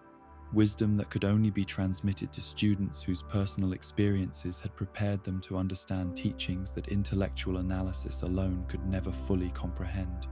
The techniques for achieving altered states of consciousness, the methods for interpreting symbolic communications from spiritual realms, the practices for maintaining psychological balance while exploring non-ordinary realities required preparation that combined mental discipline with emotional maturity that most people never developed sufficiently to handle. Seifi. The gradual integration of spiritual insights with practical wisdom created new understanding of leadership and service that emphasized healing rather than conquering, building rather than destroying, preserving rather than exploiting resources and relationships, that enabled communities to flourish rather than merely survive under conditions imposed by external authorities. The political philosophy that emerged from these spiritual studies suggested approaches to governance that prioritized cooperation over competition, consensus over coercion, mutual benefit over zero-sum thinking, that created winners and losers rather than solutions that served everyone's essential needs. The tea expertise that developed alongside spiritual growth became both practical skill and metaphorical framework for understanding how patience and attention to detail could transform simple materials into experiences that nourished body and soul while creating opportunities for connection and communication that formal protocols could never achieve as effectively. The knowledge of different varieties and growing conditions, brewing techniques, and serving customs from cultures throughout the known world provided foundation for the tea shop that would eventually become his greatest earthly achievement and source of daily joy. The correspondence with remaining family members that he maintained sporadically during his travels revealed growing distance between his transformed worldview and the Fire Nation political culture that continued to emphasize expansion, domination as natural expressions of their civilization's superiority and destiny. The letters from home described military campaigns and political developments that seemed increasingly disconnected from anything that truly mattered when measured against spiritual insights about the interconnectedness of all existence, and the ultimate futility of attempting to find lasting satisfaction through external achievements that could never address internal emptiness and spiritual hunger. The decision to extend his travels indefinitely rather than returning to the Fire Nation when initially planned reflected recognition that his transformation was not yet complete, that additional time and experience would be necessary before he could effectively serve the purposes that his new understanding suggested were worthy of devotion and effort. The White Lotus missions that provided structure and direction for continued wandering enabled him to contribute to causes larger than personal healing, while developing skills and relationships that would prove crucial when circumstances eventually required his return to active involvement in world affairs. The diverse communities that Iroh encountered during these extended travels revealed human resilience and creativity that transcended political boundaries and cultural differences, showing him examples of cooperation and mutual support that existed, despite rather than because of the political systems that claimed authority over people's lives and destinies. The farmers who shared their knowledge of sustainable agriculture, the craftspeople who demonstrated techniques passed down through generations, the storytellers who preserved cultural wisdom in forms that could survive political upheaval and social change, all contributed to understanding about what truly enabled human flourishing and happiness. The healers and wise women who taught him about herbal medicine and energy work provided practical knowledge that complemented his spiritual studies while demonstrating how ancient wisdom could address contemporary problems through methods that political and military solutions could never achieve as effectively or sustainably. The remedies for physical ailments, the techniques for emotional healing, the practices for maintaining psychological balance during difficult periods became tools that would serve him throughout his remaining years, while enabling him to help others who sought guidance and support. The musicians and artists whose creative expressions transcended language barriers and cultural differences showed Iroh how beauty and meaning could be communicated through forms that appealed directly to universal human experiences rather than requiring shared intellectual frameworks or political agreements for appreciation and understanding. The songs that told stories of love and loss, the visual arts that captured natural beauty and human emotion, the poetry that expressed truths about existence that prose could never convey as effectively, became sources of inspiration and models for his own creative expressions in later years. The philosophers and religious teachers who shared their insights about existence and meaning provided intellectual frameworks for understanding experiences that transcended ordinary consciousness, while offering practical guidance for integrating spiritual insights with daily life responsibilities and social obligations. The meditation practices, ethical principles, and metaphysical concepts that he learned during these encounters created foundation for wisdom that would enable him to serve as guide and mentor for others who faced similar spiritual challenges and transformative experiences. The years that passed during this period of wandering and learning transformed the grieving father who had fled the Fire Nation into someone capable of finding meaning and purpose. Despite irreplaceable loss, wisdom that could serve others, while continuing to honor the love that death had not eliminated but merely changed in form and expression. The man who would eventually return to active involvement in world affairs carried within himself understanding that had been earned through suffering and refined through dedicated spiritual practice, preparation that would enable him to serve as bridge between opposing forces and source of healing in circumstances that would test every aspect of the knowledge and character he had developed through years of patient study and gradual transformation. The White Lotus Grandmaster who emerged from this extended period of spiritual development possessed not just theoretical understanding of the organization's principles and objectives, but practical wisdom about how universal truths could be applied to specific situations in ways that served the greater good while respecting individual autonomy and cultural diversity. The authority that he eventually assumed within the secret brotherhood was based not on political maneuvering or inherited privilege, but on demonstrated competence and spiritual maturity that other masters recognized and respected as worthy of the responsibility that leadership in such an organization necessarily entailed.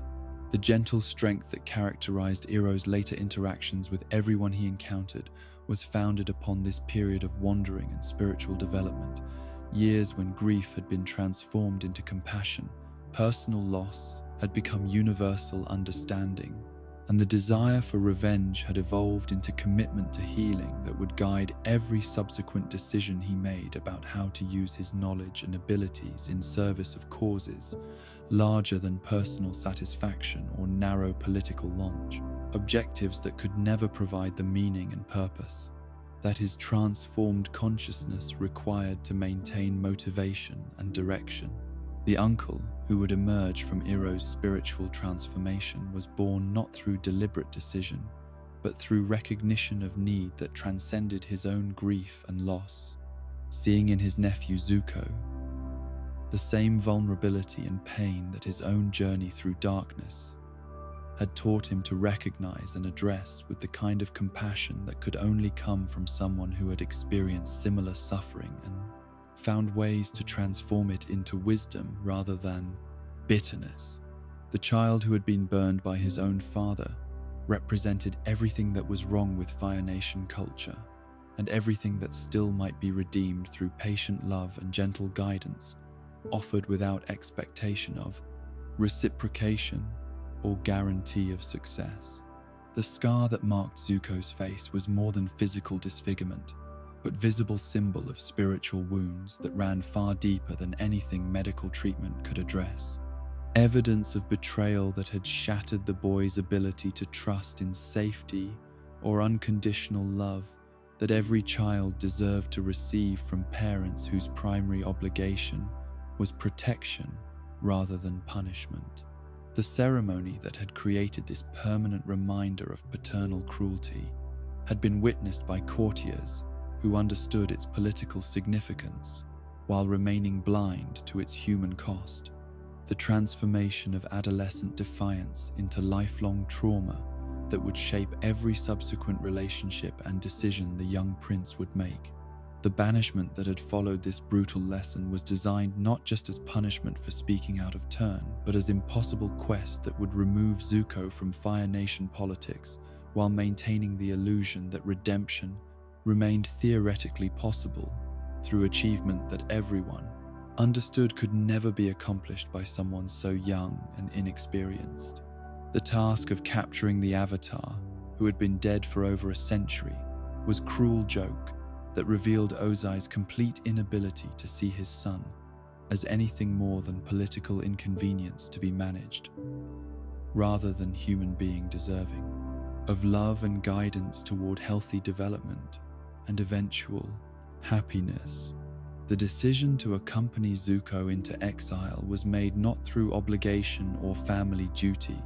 but through recognition that the boy would need more than material support to survive the psychological and spiritual challenges that his impossible mission would inevitably create,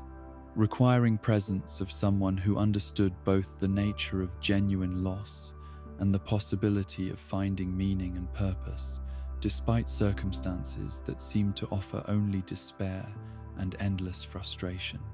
The uncle who joined this hopeless quest carried within himself hard-won wisdom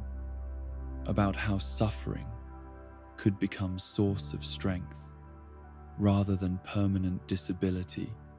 if approached with proper understanding and support. The ship that became their home for 3 years of fruitless searching was cramped and uncomfortable, designed for military efficiency rather than the kind of extended habitation that their mission required, forcing uncle and nephew into proximity that would have been challenging under the best of circumstances, but became opportunity for relationship building that neither had previously experienced or expected to find in their shared exile from everything familiar and secure.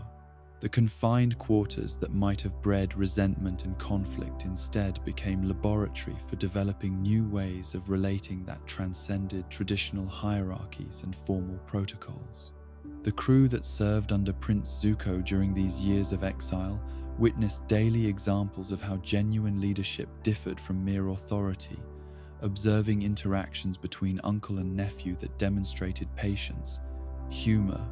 and mutual respect that contrasted sharply with the aggressive domination that characterized most Fire Nation military relationships. The soldiers who had expected to serve under typical royal arrogance instead found themselves part of something more like extended family, with Uncle Iroh's gentle wisdom and infectious laughter creating atmosphere of warmth and camaraderie that made even their impossible mission bearable and occasionally enjoyable. The firebending instruction that Iroh provided during their travels was fundamentally different from conventional Fire Nation military training, emphasizing spiritual foundations and emotional balance, rather than raw power and aggressive application of techniques designed primarily for conquest and destruction. The lessons that took place on deck during quiet morning hours or in training chambers during evening practice sessions became opportunities for sharing not just technical knowledge, but philosophical insights about the nature of fire and the responsibilities that came with the ability to wield such potentially dangerous forces. The breathing exercises that formed the foundation of this unconventional training program were designed to develop inner calm and spiritual centeredness that would enable Zuko to access his element's true power, rather than relying on anger and frustration that provided immediate intensity but ultimately limited growth and prevented mastery of advanced techniques that required emotional stability and mental clarity. The meditation practices that accompanied physical training introduced concepts about balance and harmony that challenged everything the young prince had been taught about firebending, as expression of dominance and personal will imposed upon resistant reality. The stories that Uncle Iroh shared during their long hours of travel together provided context for these alternative approaches to firebending while revealing aspects of Fire Nation history and philosophy that official education had ignored or actively suppressed in favor of narratives that supported military expansion and cultural superiority. The tales of ancient masters who had learned from dragons, the accounts of peaceful applications of firebending that had served community needs rather than conquest objectives, the examples of Fire Nation leaders who had chosen cooperation over domination gradually exposed Zuko to possibilities that conventional thinking had never acknowledged or explored. The meals that they shared became opportunities for cultural exchange and relationship building that went far beyond simple nutrition. With Uncle Iroh's enthusiasm for tea and his knowledge of cuisines from throughout the world, transforming routine sustenance into celebrations of diversity and creativity that demonstrated how different traditions could enrich rather than threaten each other when approached with curiosity and respect rather than suspicion and hostility. The brewing rituals that accompanied these meals taught patience and attention to detail, while providing metaphorical frameworks for understanding how time and care could transform simple materials into sources of nourishment and pleasure. The games of Pai Sho that occupied many quiet evenings provided entertainment that was also education in strategic thinking and philosophical principles, each move requiring consideration of immediate tactics and long-term consequences, while maintaining awareness of opponents' needs and objectives that might be served through cooperation, rather than simple victory over someone whose defeat served no constructive purpose. The ancient game's emphasis on balance and harmony, rather than total domination, offered alternative models for conflict resolution that contrasted with Fire Nation military doctrine, while demonstrating practical applications of White Lotus wisdom. The music that Uncle Iroh introduced during their travels served multiple purposes beyond simple entertainment, teaching Zuko about emotional expression and cultural appreciation while providing outlet for feelings and experiences that normal conversation could not adequately address or resolve. The songs from different nations that they learned together revealed common themes and universal experiences that transcended political boundaries and military conflicts, showing how human creativity and artistic expression could build bridges between peoples who had been taught to see each other as enemies rather than potential friends and collaborators. The defensive techniques that became necessary as their search for the Avatar led them into increasingly dangerous situations, provided opportunities for Uncle Iroh to demonstrate combat applications of spiritual principles he had been teaching, showing how proper understanding of firebending's true nature could create defensive capabilities that protected without unnecessarily harming opponents who might be acting from ignorance rather than genuine malevolence. The redirected attacks and non-lethal restraint methods that he employed revealed possibilities for using martial skills in service of preservation rather than destruction. The conversations that took place during quiet moments between action and crisis provided opportunities for Uncle Iroh to address questions and concerns that Zuko was often too proud or confused to articulate directly, creating space for honest communication about fears and hopes that the young prince had been taught to suppress or deny rather than explore and understand as natural responses to impossible circumstances. The gentle probing and patient listening that characterized these interactions gradually built trust that enabled more direct discussion of emotional and spiritual issues that formal training had never acknowledged or addressed. The wisdom that emerged from these 3 years of shared exile was earned through experience rather than theoretical study, practical understanding of how compassion and humor could transform even the most difficult circumstances into opportunities for growth and relationship building that served purposes more important than achieving immediate objectives or maintaining comfortable illusions about the nature of power and success.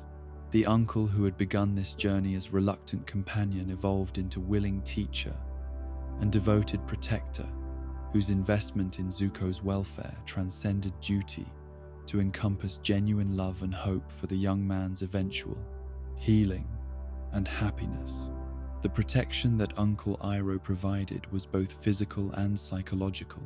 using his considerable abilities and reputation to shield Zuko from external threats, while offering emotional support and spiritual guidance that could help the young prince develop internal resources necessary for surviving and eventually thriving despite trauma and disappointment that might otherwise have created permanent damage to his capacity for trust and healthy relationships. The balance between providing safety and encouraging independence required constant adjustment as circumstances changed and Zuko's needs evolved throughout their extended period of exile. The lessons about honor and duty that Uncle Iroh offered during these years challenged conventional Fire Nation definitions of these concepts while providing alternative frameworks that emphasized service to others rather than advancement of personal interests, contribution to general welfare rather than accumulation of individual power, preservation of what was valuable rather than destruction of what was different or challenging to established authority. The discussions that explored these themes revealed how traditional values could be reinterpreted to serve constructive rather than destructive purposes. The patience that Uncle Iroh demonstrated during Zuko's frequent outbursts of anger and frustration was founded upon understanding that healing required time and safety that could not be rushed or forced through external pressure, no matter how well-intentioned such efforts might be, or how urgently circumstances seem to demand rapid transformation and adjustment. The gentle persistence that he maintained, despite repeated setbacks and disappointments, reflected faith in human capacity for growth and change that his own experience had confirmed. Despite losses and failures that might have justified cynicism or despair, the humor that Uncle Iroh brought to even their most difficult moments served purposes beyond simple mood elevation, demonstrating perspective that could transform apparent disasters into opportunities for learning and growth, while maintaining hope and optimism that enabled continued effort, despite repeated failures and seemingly impossible obstacles. The jokes and playful observations that accompanied their daily activities taught Zuko that joy and laughter were not frivolous luxuries, but essential elements of healthy existence that made everything else bearable and meaningful. The gradual changes that occurred in Zuko's character during these 3 years of exile were subtle but significant, reflecting internal development that would not become fully apparent until circumstances forced choices between old patterns and new possibilities that Uncle Iroh's patient teaching had made available, but not mandatory. The foundation of trust and understanding that was built during this period would prove crucial when later events tested every aspect of the relationship they had developed through shared hardship and mutual support. The love that grew between uncle and nephew during their years of exile together was different from normal family affection, forged through voluntary choice and sustained effort rather than mere blood relationship and social expectation, creating bonds that would survive betrayal and separation. Because they were based on genuine appreciation and mutual respect rather than obligation or convenience that could be abandoned when circumstances changed or competing interests emerged. The surrogate father that Uncle Iroh became for Zuko provided not just emotional support but practical wisdom about navigating complex moral and political situations that would arise throughout the young man's life, offering guidance that emphasized principles rather than rules, understanding rather than mere obedience, personal integrity rather than external approval, as foundations for making decisions that could be lived with, regardless of their immediate consequences or popular reception. The transformation that occurred in both men during their 3 years of shared exile created new identities that transcended their original roles as displaced royalty, evolving into something more like spiritual teacher and devoted student, wise elder and promising young seeker, patient mentor and gradually healing soul, who had found in each other exactly what circumstances had seemed designed to deny them, but proved capable of providing through commitment to relationship that served purposes larger than individual comfort or conventional success. The fugitives, who had once commanded Fire Nation warships and directed military campaigns, found themselves reduced to common criminals in the eyes of their former nation, branded as traitors whose betrayal of royal blood and military honor had made them enemies of everything they had spent their lives serving and protecting. The transformation from prince and general to hunted outcasts was swift and absolute, erasing privileges and protections that birth and achievement had seemed to guarantee, while creating dangers and uncertainties that neither Zuko nor Uncle Iroh had previously experienced or imagined they might someday face.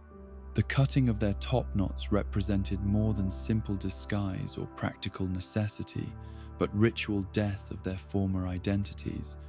symbolic abandonment of everything that Fire Nation culture had taught them to value about status and recognition,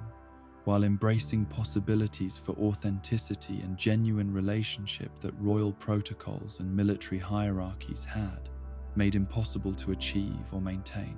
The hair that fell beneath Iroh's blade carried with it decades of accumulated expectations and assumptions, freeing both men to discover who they might become when stripped of external definitions and social roles that had shaped, but also constrained their understanding of personal worth and potential contribution. The Earth Kingdom territory that offered refuge was hostile to Fire Nation presence under the best of circumstances, their distinctive appearance and accents making them targets for suspicion and potential violence from populations who had suffered under Fire Nation occupation and military campaigns that both men had helped plan or execute during their previous service to causes they now understood to have been misguided and destructive. The hostility they encountered was justified response to policies and actions that seemed impossible to explain or apologize for adequately, creating shame and regret that accompanied their every interaction with people whose lives had been damaged by decisions they had supported or implemented. The poverty that became their constant companion was unlike anything either man had previously experienced.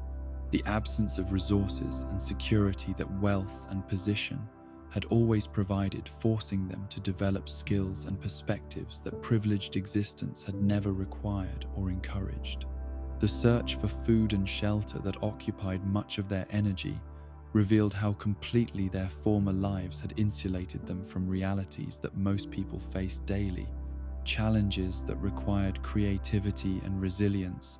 rather than simple commands to subordinates who handled practical difficulties without troubling their superiors with details. The disguises that became necessary for survival required them to suppress natural mannerisms and speech patterns that marked them as Fire Nation nobility, adopting personas that reflected working-class Earth Kingdom backgrounds while maintaining sufficient consistency to avoid detection by authorities or suspicious civilians who might recognize inconsistencies that revealed their true origins. The acting required for these deceptions was exhausting and psychologically challenging, creating internal tension between authentic self-expression and necessary performance that survival in hostile territory demanded. The work that they found in various Earth Kingdom towns and cities was menial and poorly paid, requiring physical labor and customer service that their previous education and experience had not prepared them to perform competently or without complaint. The jobs in restaurants and shops that provided barely sufficient income for basic necessities taught them about dignity of honest labor, while revealing how completely their former understanding of value and worth had been distorted by privilege and power that created distance from ordinary human experience and legitimate pride in useful contribution to community welfare. Uncle Iroh's adaptation to these changed circumstances was remarkable for its completeness and apparent contentment. His ability to find joy and meaning in simple activities and modest achievements, demonstrating spiritual maturity that enabled him to see poverty and exile as opportunities for growth rather than merely punishments to be endured until better circumstances might eventually be restored. The enthusiasm he brought to serving tea and interacting with customers revealed how completely his priorities had been transformed by loss and spiritual development, making genuine service more satisfying than commanding armies had ever been. The humility that Uncle Iroh demonstrated in accepting criticism and instruction from employers and customers who were unaware of his former status and achievements was both authentic and strategic, reflecting genuine recognition that his previous knowledge and abilities had limited application to current circumstances, while also maintaining cover that kept them safe from detection by those who might exploit their vulnerability or turn them over to Fire Nation authorities seeking fugitives from justice. Zuko's struggles with their reduced circumstances were more visible and dramatic. His anger and frustration with poverty and anonymity, creating tensions that threatened their security, while revealing how deeply Fire Nation cultural values about honor and status had shaped his understanding of personal worth and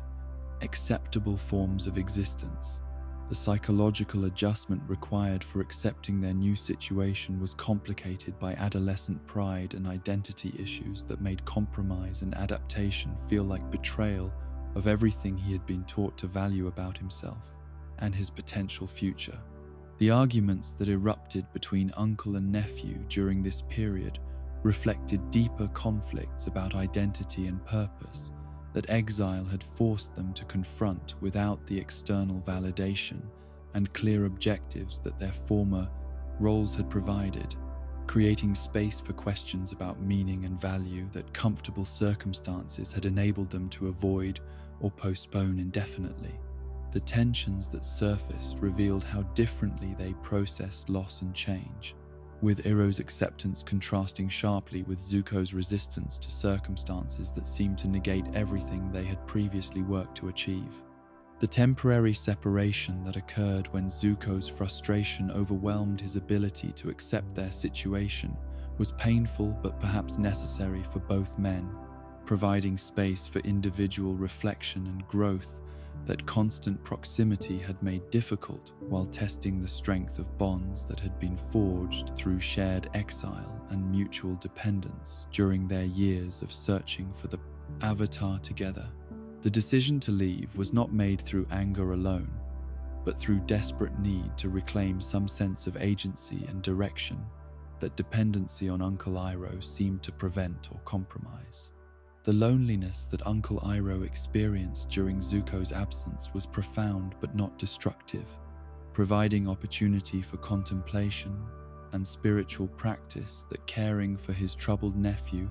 had made difficult, while confirming how much meaning and purpose their relationship had brought to his own existence despite its challenges and frustrations. The meditation and reflection that filled his solitary days created renewed appreciation for connection and community, while strengthening resolve to continue offering support and guidance whenever Zuko might be ready to accept or request such assistance. The surveillance that Uncle Iroh maintained over his nephew's activities during their separation was discreet but constant,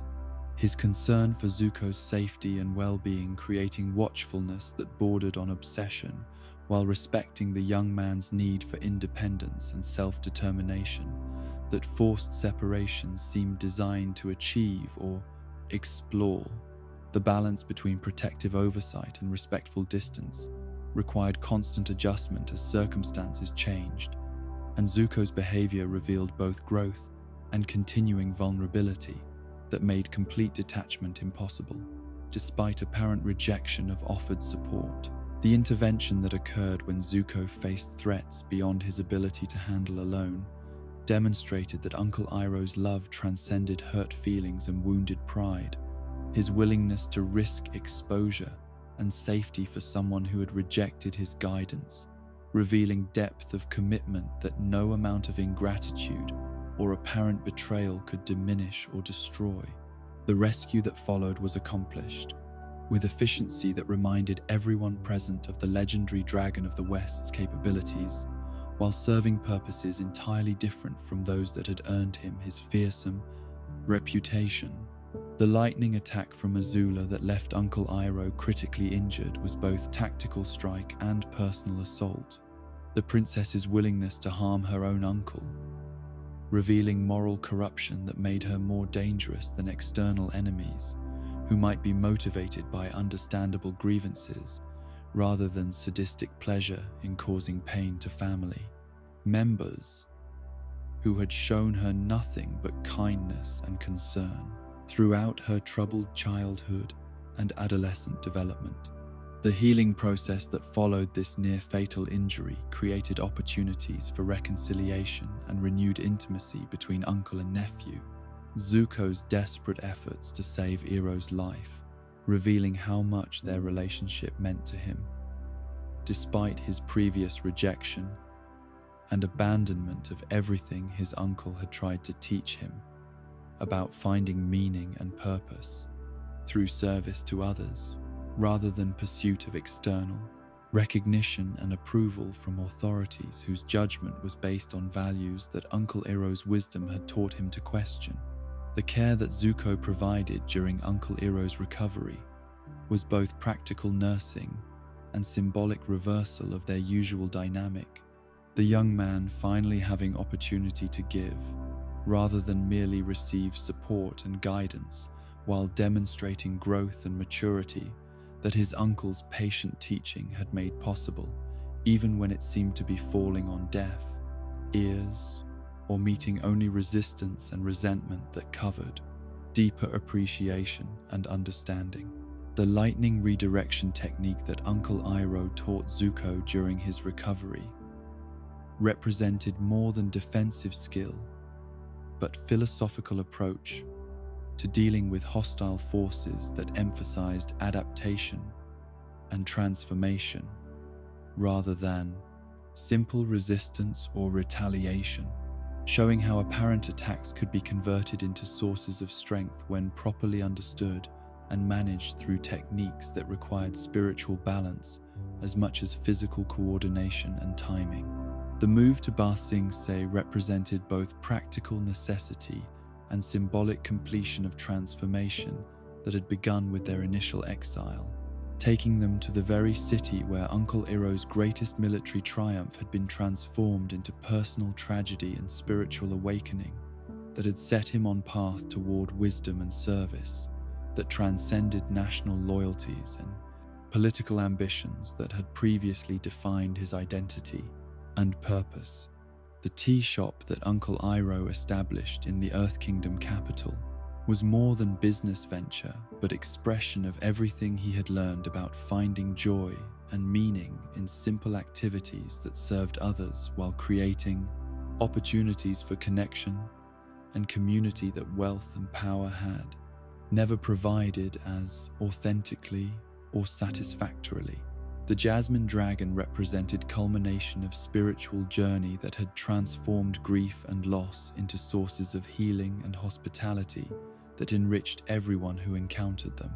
The success that the tea shop achieved was based not on superior products or strategic marketing, but on genuine warmth and enthusiasm that Uncle Iroh brought to every interaction, his appreciation for tea, and customers creating atmosphere of welcome and celebration that made ordinary transactions feel like meaningful encounters between friends, rather than merely economic exchanges between strangers who happened to need what the other could provide. The customers who became regular visitors to the tea shop were drawn not just by quality of beverages served, but by Uncle Iroh's ability to make everyone feel valued and appreciated, his genuine interest in their stories and concerns, creating sense of community and belonging that urban life often failed to provide despite its density and constant opportunity for human contact that remained superficial and unsatisfying. Without deeper connection and mutual care, the simple pleasure that Uncle Iroh found in these daily interactions with ordinary people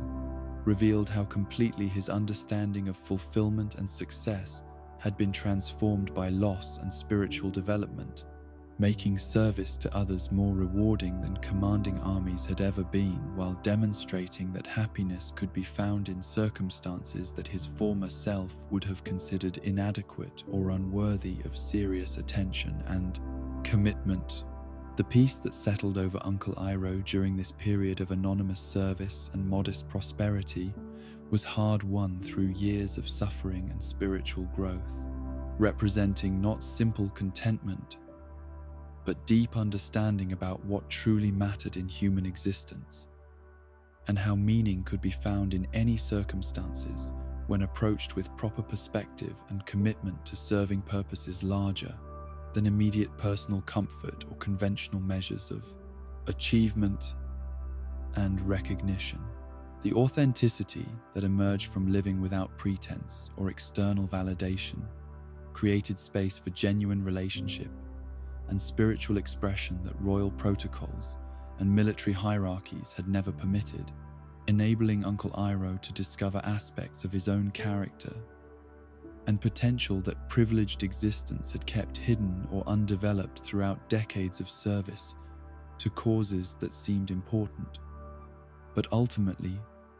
proved less satisfying than simple human connection and mutual care. The hope that began to grow during this period of stability and purpose was founded not on expectations about future outcomes, but on recognition that present circumstances offered opportunities for service and growth that made each day meaningful, regardless of what larger events might eventually require or make possible, creating foundation for whatever challenges and changes lay ahead in their continuing journey toward understanding and authentic existence.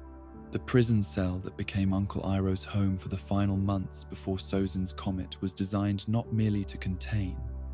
but to break the spirit of someone whose reputation and abilities posed continuing threats to Fire Nation. Authority,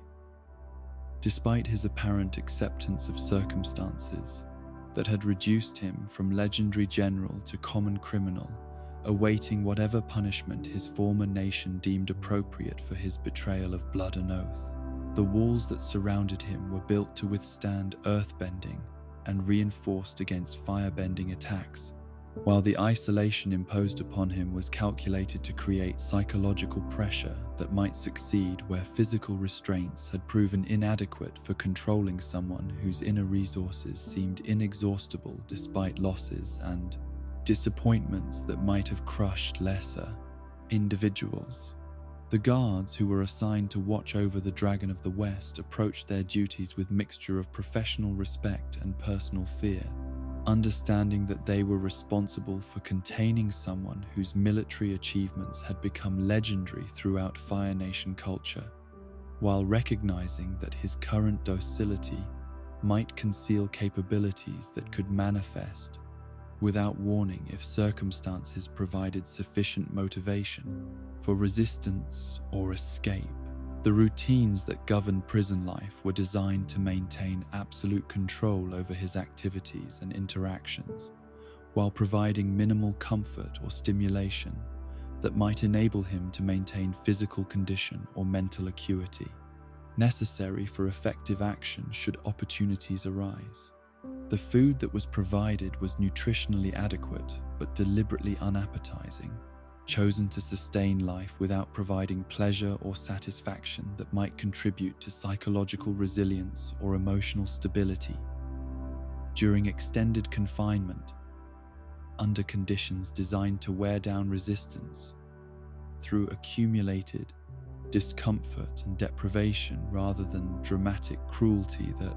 might inspire martyrdom or sympathy from those who learned about his treatment. The portions were carefully measured to prevent weakness while avoiding the surplus energy that proper nutrition might provide for exercise or other activities that could maintain strength and preparedness.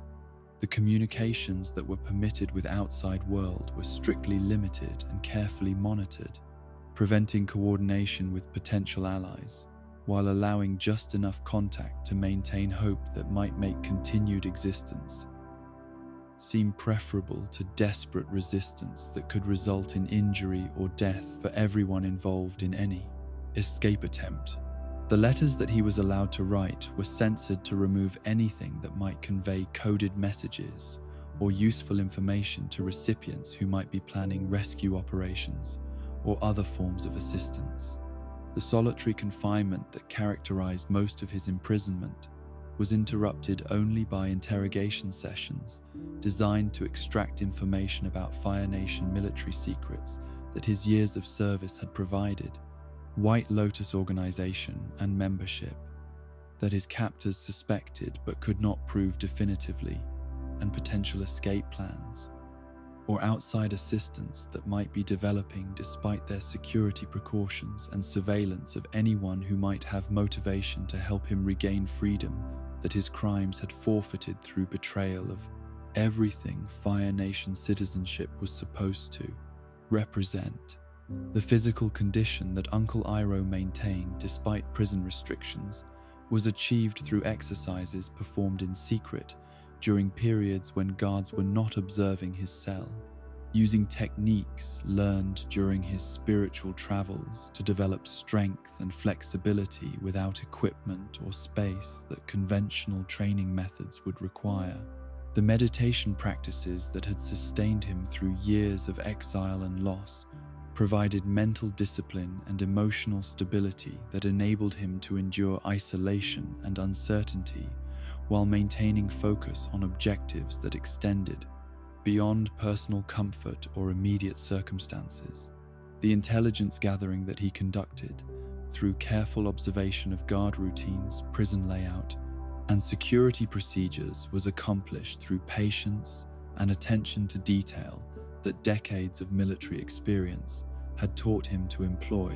when assessing enemy capabilities and vulnerabilities that might be exploited during future operations requiring precise timing and coordination. The information that he accumulated was stored in memory using techniques that prevented detection while ensuring availability when circumstances made action possible or necessary. The visits from Zuko that were permitted during certain periods represented both torture and blessing, providing opportunities to see his beloved nephew while being forced to witness how Fire Nation court life was corrupting someone whose spiritual development had been progressing so promisingly before circumstances had separated them and exposed the young man once again to influences that Uncle Iroh's patient teaching had been working to counteract through years of shared experience and gentle guidance. The silence that Uncle Iroh maintained during these visits was not rejection but protection, understanding that anything he might say could be used to manipulate Zuko further or provide information that Fire Nation authorities could exploit for their own purposes, while recognizing that his nephew's presence in the prison was itself evidence of internal conflict that might eventually lead to better choices if external pressure could be minimized rather than increased through emotional appeals that circumstances made dangerous for everyone involved. The tears that came after Zuko's angry departure were private expression of grief, not just for their damaged relationship, but for opportunities that seemed lost and potential that appeared to be wasting away under influences that Uncle Iroh was powerless to counter from prison cell where his blackened tea, wisdom, and love could provide no practical assistance to someone whose need for guidance and support had never been greater or more urgent than current circumstances seemed to require. The revelation about Avatar Roku being Zuko's great-grandfather was shared not to provide comfort, but to offer perspective that might eventually influence decisions when current emotional turmoil had settled enough to permit reflection and analysis of information that could reshape understanding of identity and destiny in ways that Fire Nation propaganda had worked to prevent or distort. The timing of this disclosure was calculated to plant seeds that might germinate when conditions became favorable for growth and change that current circumstances made impossible to achieve or maintain. The preparation for the solar eclipse that would temporarily eliminate firebending abilities began months before the astronomical event was scheduled to occur, requiring physical conditioning and strategic planning that could be accomplished despite surveillance and restrictions that prison environment imposed upon his activities and communications. The exercises that he performed were disguised as simple stretching and maintenance activities, while actually serving to develop strength and coordination necessary for actions that would require every resource he could accumulate and maintenance activities deploy effectively. The body that emerged from this secret training regimen was transformed from the soft comfort of tea shop keeper into something approaching the physical condition that had made the Dragon of the West legendary among Fire Nation military forces, demonstrating that age and imprisonment had not eliminated capabilities that proper preparation could restore to levels adequate for whatever challenges escape and subsequent activities might require him to face and overcome. The meditation practices that accompanied physical training served dual purposes of maintaining mental clarity and emotional balance, while developing spiritual awareness that would enable him to sense opportunities and navigate dangers that purely intellectual analysis might miss or misinterpret. Under pressure of rapidly changing circumstances that escape attempts inevitably created, the inner calm that these practices produced would prove essential during moments when split-second decisions could determine success or failure of plans that had required months of preparation to develop and implement. The timing calculations that preceded his breakout were based not on abstract astronomical data, but on careful observation of how the eclipse's approach was affecting firebending abilities of guards and other prison personnel, providing practical information about when their disadvantage would be sufficient to enable someone of his capabilities to overcome security measures that had been designed assuming normal firebending abilities would be available for both containment and response to any escape attempts that might occur. The final conversations with Ming, the guard who had shown him consistent kindness and respect throughout his imprisonment, revealed both practical compassion and strategic thinking that characterized Uncle Iroh's approach to all relationships and situations, protecting someone who had treated him well, while ensuring that his escape would not result in punishment for people whose only crime had been professional competence and basic human decency in dealing with prisoners under their supervision.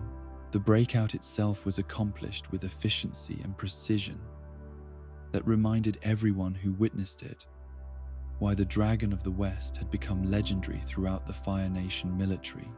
His movements during those crucial minutes demonstrating combination of physical prowess, tactical intelligence, and spiritual centeredness that made him essentially unstoppable when properly motivated and adequately prepared for action that circumstances required, despite personal preferences for peaceful solutions to problems that violence seemed designed to address. The destruction that he left in his wake was carefully limited to what was necessary for achieving his objectives, while minimizing harm to people who were simply doing their jobs rather than actively choosing to participate in systems and policies that his imprisonment had been designed to serve and reinforce. The guards who survived his escape would carry stories about witnessing something that seemed more like natural disaster than human action, force of nature that had been temporarily contained, but never truly controlled or defeated by anything that ordinary people could devise or implement. The phrase, "like a one-man army," that witnesses used to describe what they had seen was inadequate for conveying the reality of watching someone whose capabilities transcended normal human limitations when circumstances aligned with preparation and motivation that had been building for months of patient waiting and careful planning. The demonstration of what the Dragon of the West could accomplish when necessity overcame his preference for gentleness and peaceful resolution was both terrifying and magnificent, revealing aspects of his character that tea shop customers had never suspected or imagined. The journey to Ba Sing Se that followed his escape was undertaken not for personal safety or comfort, but to fulfill obligations to the White Lotus organization that had provided meaning and purpose during his years of spiritual development, gathering resources and allies necessary for the final confrontation with Fire Nation forces that Sozin's comet would enable, and the Avatar would be expected to resolve through methods that Uncle Iroh's wisdom and experience might be able to support effectively. The liberation of Ba Sing Se that he would soon undertake represented not revenge for his previous failure and personal losses, but completion of transformation that had begun with Lu Ten's death and continued through years of exile, spiritual growth, and patient service to others, demonstrating how apparent defeats could become foundations for victories that served purposes more important than personal vindication or national pride that had motivated his earlier military service. The man who emerged from Fire Nation prison was simultaneously the same person who had entered as captive and someone entirely different from the defeated general who had abandoned his greatest siege, combining accumulated wisdom and spiritual development with capabilities that imprisonment had refined rather than diminished, creating someone uniquely prepared for the challenges that the final phase of the war would require from those who chose to serve balance rather than conquest as their guiding principle and ultimate objective. The gathering of the White Lotus that commenced in the depths of Ba Sing Se's underground districts represented convergence of wisdom and power that had been accumulating in secret for decades. Masters from every nation whose commitment to balance and universal principles transcended the political boundaries and military conflicts that had torn the world apart during the century of Fire Nation expansion and conquest. The ancient order that had preserved knowledge and maintained networks of cooperation across cultural divisions was finally ready to emerge from shadow into decisive action that would demonstrate how much strength could be marshaled when dedication to higher purposes united individuals whose diverse backgrounds and abilities complemented rather than competed with each other. The headquarters that Uncle Iroh established in the city where his greatest military triumph had become personal tragedy was chosen not for strategic advantage alone, but for symbolic significance. that would transform the site of his former failure into foundation for victory that served entirely different purposes from those that had motivated his previous assault on the Earth Kingdom capital. The buildings that had once housed Earth Kingdom resistance now sheltered planning sessions for liberation rather than conquest, cooperation rather than domination, restoration rather than destruction of everything that made Ba Sing Se valuable and worth preserving for future generations. The maps that covered war room walls showed not territories to be conquered, but communities to be freed from Fire Nation, occupation, and military control that had imposed suffering and exploitation throughout the Earth Kingdom for longer than most living inhabitants could remember their homeland's independence and self-determination. The strategies that were developed during these planning sessions emphasized minimizing civilian casualties, while maximizing disruption of military infrastructure and command systems that enabled Fire Nation forces to maintain control over populations that vastly outnumbered their occupying armies. The intelligence networks that provided information about Fire Nation defensive preparations and troop movements had been developed over years of patient cultivation by White Lotus agents whose loyalty to universal principles had enabled them to operate effectively within systems they opposed, while maintaining cover that protected both their missions and their sources of crucial information about enemy capabilities and intentions that conventional military reconnaissance could never have accessed or interpreted accurately. The coordination between different White Lotus cells throughout the Earth Kingdom required communication methods that could operate without detection by Fire Nation security services, while ensuring that simultaneous actions would occur with timing precise enough to prevent enemy forces from responding effectively to liberation efforts that needed to succeed quickly before reinforcements could arrive from other occupied territories where Fire Nation military presence remained strong and well-equipped. The weapons and equipment that were gathered for the assault represented combination of captured Fire Nation, military supplies, and Earth Kingdom resistance stockpiles that had been accumulated through years of preparation for exactly this kind of coordinated uprising, supplemented by resources that White Lotus financial networks had been able to acquire through channels that operated independently of both Fire Nation and Earth Kingdom official systems that might have been compromised or monitored by hostile forces. The fighters who assembled under Uncle Iroh's command came from backgrounds as diverse as the organization itself. Earthbending masters whose techniques had been refined through decades of resisting Fire Nation occupation, former Fire Nation soldiers whose loyalty to higher principles had overcome national conditioning, Water Tribe warriors who had traveled vast distances to participate in liberation efforts that served justice rather than revenge as their primary motivation and ultimate objective. The training sessions that preceded the actual assault were designed not just to coordinate tactical responses and communication procedures, but to ensure that everyone involved understood the philosophical foundations that distinguished their liberation effort from simple military conquest, emphasizing protection of civilian populations and preservation of cultural institutions that Fire Nation occupation had threatened but not yet completely destroyed or eliminated through systematic policies of suppression and forced assimilation. The spiritual preparation that accompanied military planning reflected Uncle Iroh's understanding that victory achieved through methods that violated fundamental principles about the sanctity of life and dignity of all people would be meaningless, regardless of its tactical completeness or strategic implications for the broader war that was reaching its climax as Sozin's Comet approached to provide Fire Nation forces with enhanced capabilities that could determine the conflict's final outcome. The meditation practices that Uncle Iroh led before their assault began were designed to center each participant's consciousness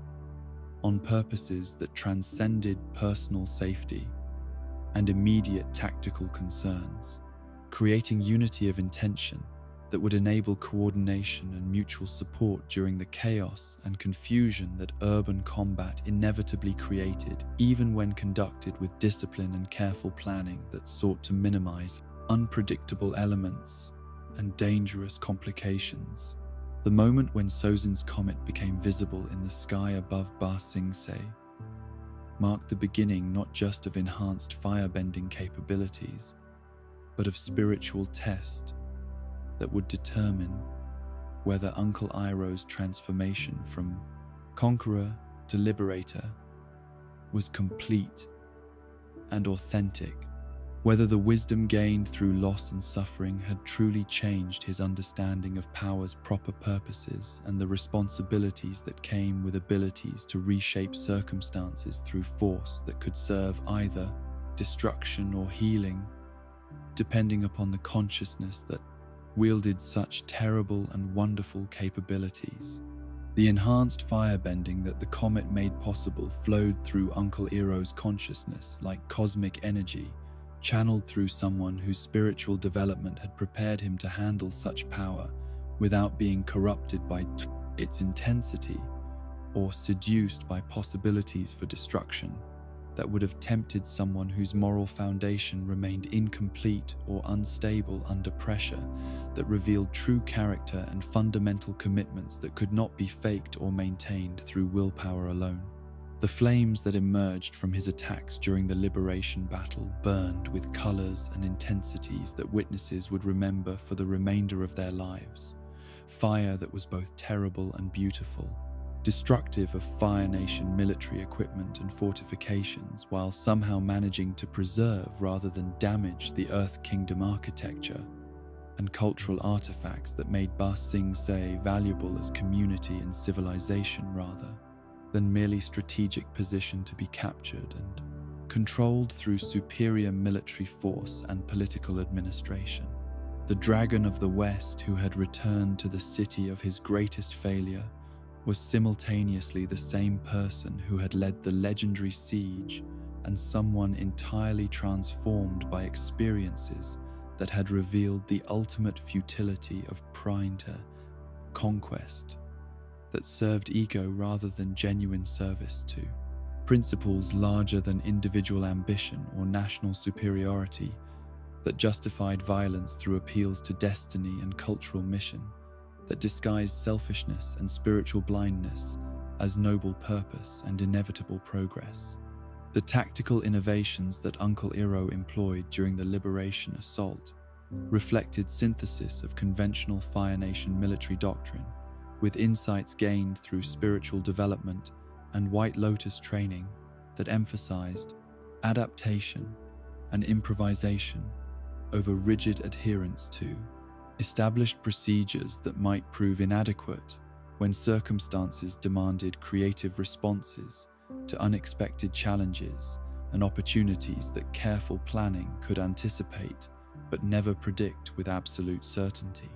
The psychological warfare that accompanied the physical assault was designed not to terrorize civilian populations, but to demonstrate that liberation was genuinely intended to serve their interests rather than simply replacing Fire Nation occupation with different forms of control and exploitation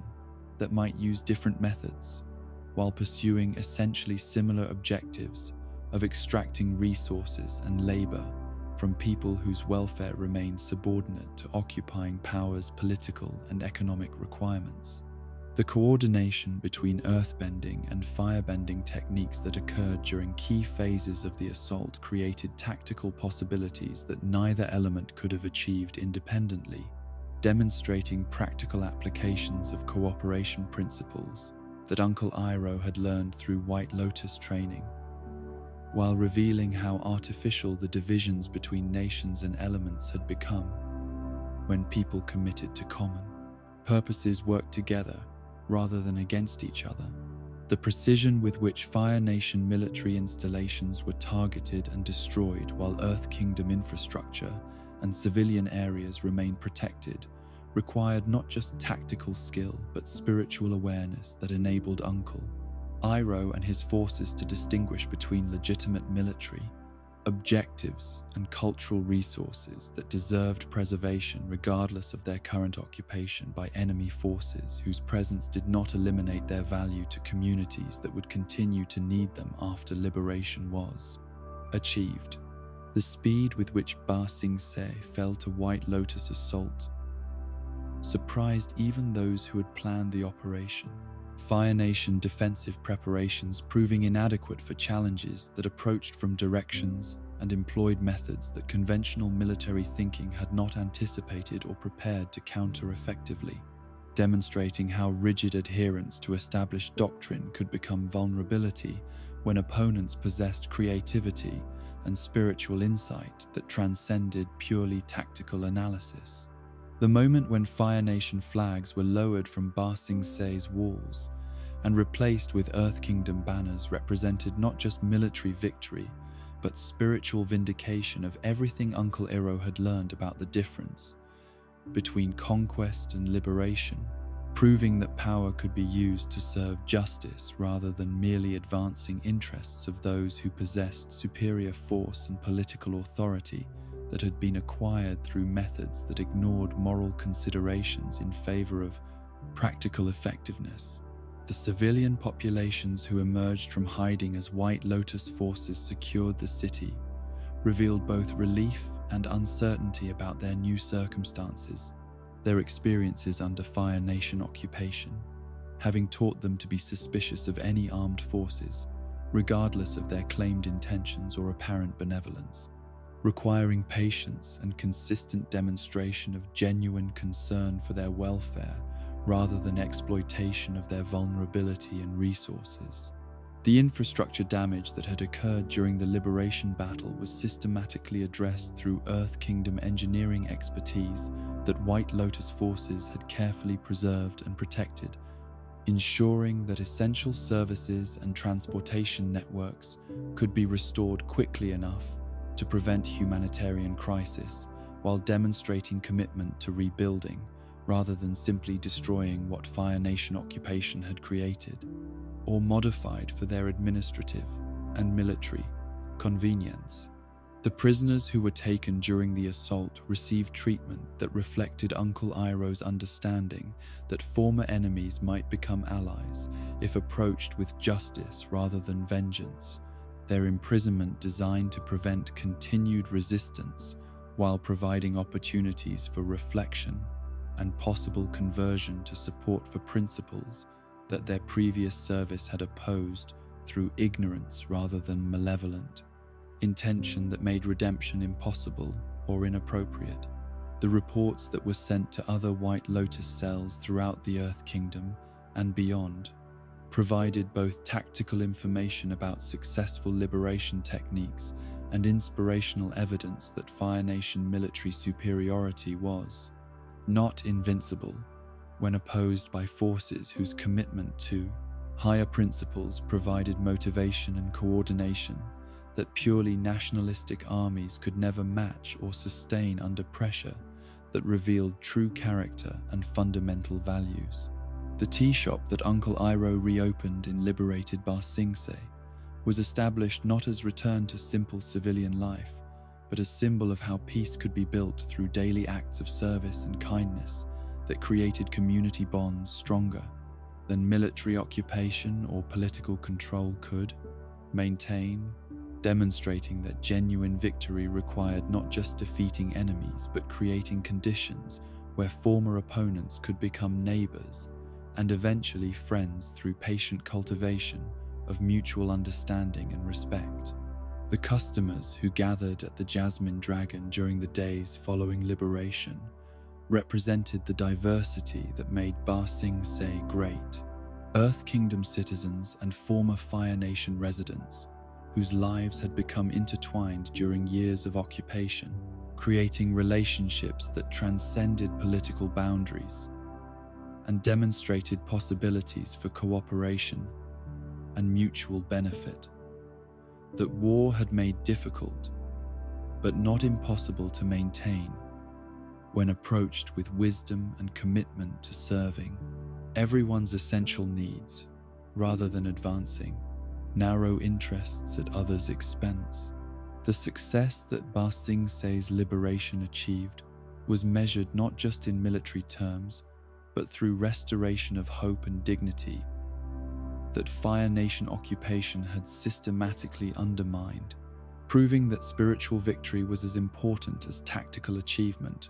when the objective was creating sustainable peace, rather than merely eliminating immediate threats that could return in different forms if underlying causes remained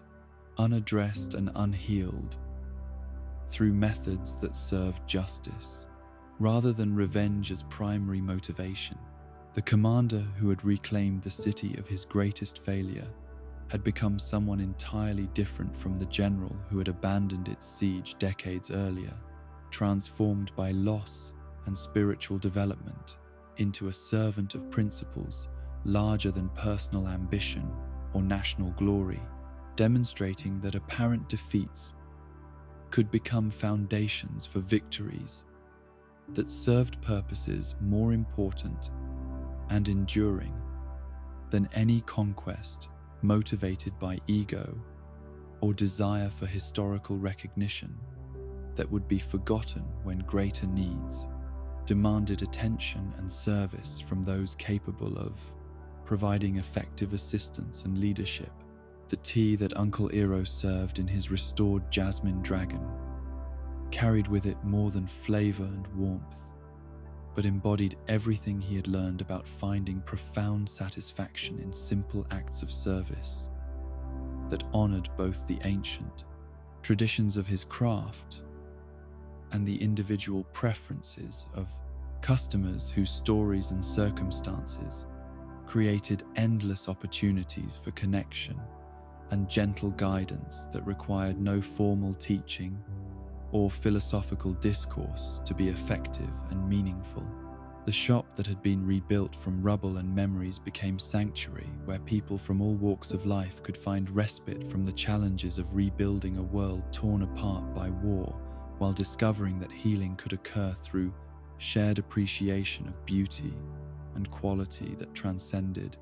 political boundaries and cultural differences. The regulars who gathered each morning for their preferred blends became extended family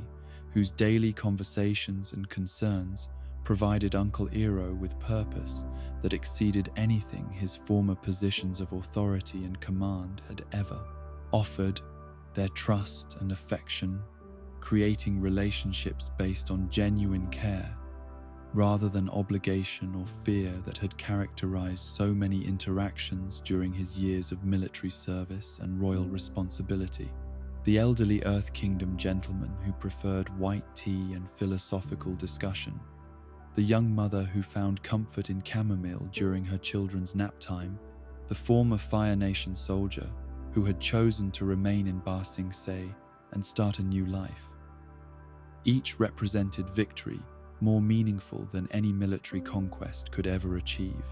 The recipes that Uncle Iroh developed during these peaceful years reflected his travels throughout the world and his encounters with different cultures and traditions, creating blends that honored the distinctive characteristics of leaves from various regions, while combining them in ways that produced entirely new experiences for customers who had never imagined such possibilities existed or could be, achieved through patient experimentation and deep understanding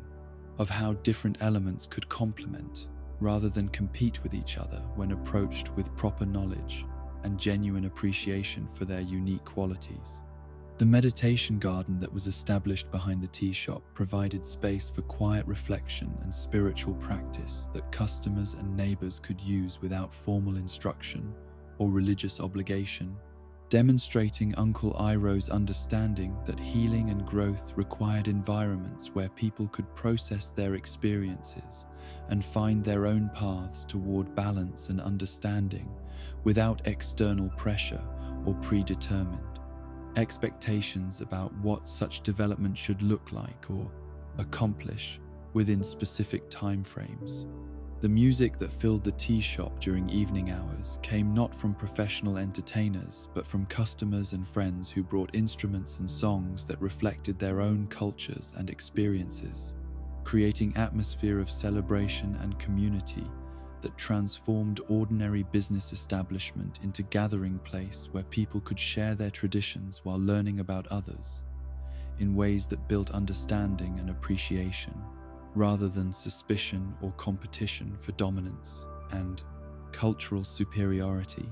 The interim Fire Lord position that Uncle Iroh accepted at Zuko's request was approached not as return to power and authority, but as temporary service that could help establish precedents and policies that would enable his nephew to govern effectively while healing the damage that decades of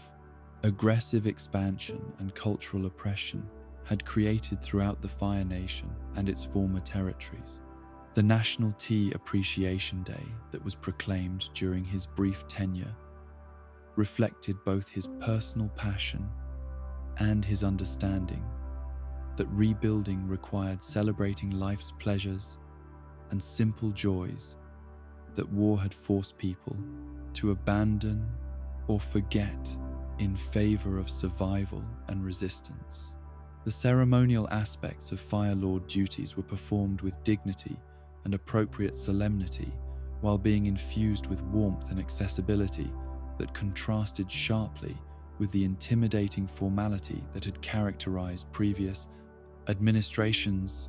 demonstrating that authority could be exercised with humility and genuine concern for subjects' welfare, rather than mere maintenance of hierarchical relationships that served rulers more than ruled. The court sessions that he presided over emphasized justice and reconciliation rather than punishment and dominance, setting examples that would influence Fire Nation governance for generations to come. The reunion with Ursa that occurred during this period of political service provided opportunities for healing family wounds that went back decades. Uncle Iroh's gentle wisdom and hard-won understanding about loss and forgiveness, enabling him to serve as mediator and counselor for relationships damaged by choices made under impossible circumstances that had forced people to choose between different forms of loyalty and love that seemed mutually exclusive but were actually complementary when viewed from perspectives that transcended immediate pressures and apparent contradictions. The conversations with his brother's former wife revealed depths of pain and regret that had been hidden beneath necessary survival strategies and protective mechanisms that circumstances had required, but that continued healing made possible to acknowledge and process with support from someone who understood both the weight of impossible choices and the possibility of finding peace despite consequences that could never be completely undone or forgotten. The forgiveness that Ursa offered for his family's treatment of her was matched by his own apologies for failing to provide protection and support, when such assistance might have prevented some of the suffering that political necessities and royal obligations had seemed to require. The guidance that Uncle Iroh provided about parenting and the challenges of keeping children safe in an unsafe world drew upon his own experiences as father who had lost everything that mattered most while learning that complete protection was impossible, but that love and wisdom could provide tools for navigating dangers that parents could never eliminate entirely, but might help their children understand and manage more effectively. The advice about seeing fear with unclouded eyes reflected his understanding that courage was not absence of fear, but proper relationship with realistic assessment of threats and possibilities that enabled appropriate responses rather than paralysis or recklessness. The visit to Ozai prison that Uncle Iroh arranged for Ursa was facilitated with careful preparation and emotional support that helped her face someone whose choices had caused so much damage, while maintaining psychological safety and spiritual protection that would enable healing, rather than reopening wounds that time and distance had begun to close. The presence that he provided during this difficult encounter was both practical security and spiritual anchor that enabled difficult truths to be spoken and heard without creating additional trauma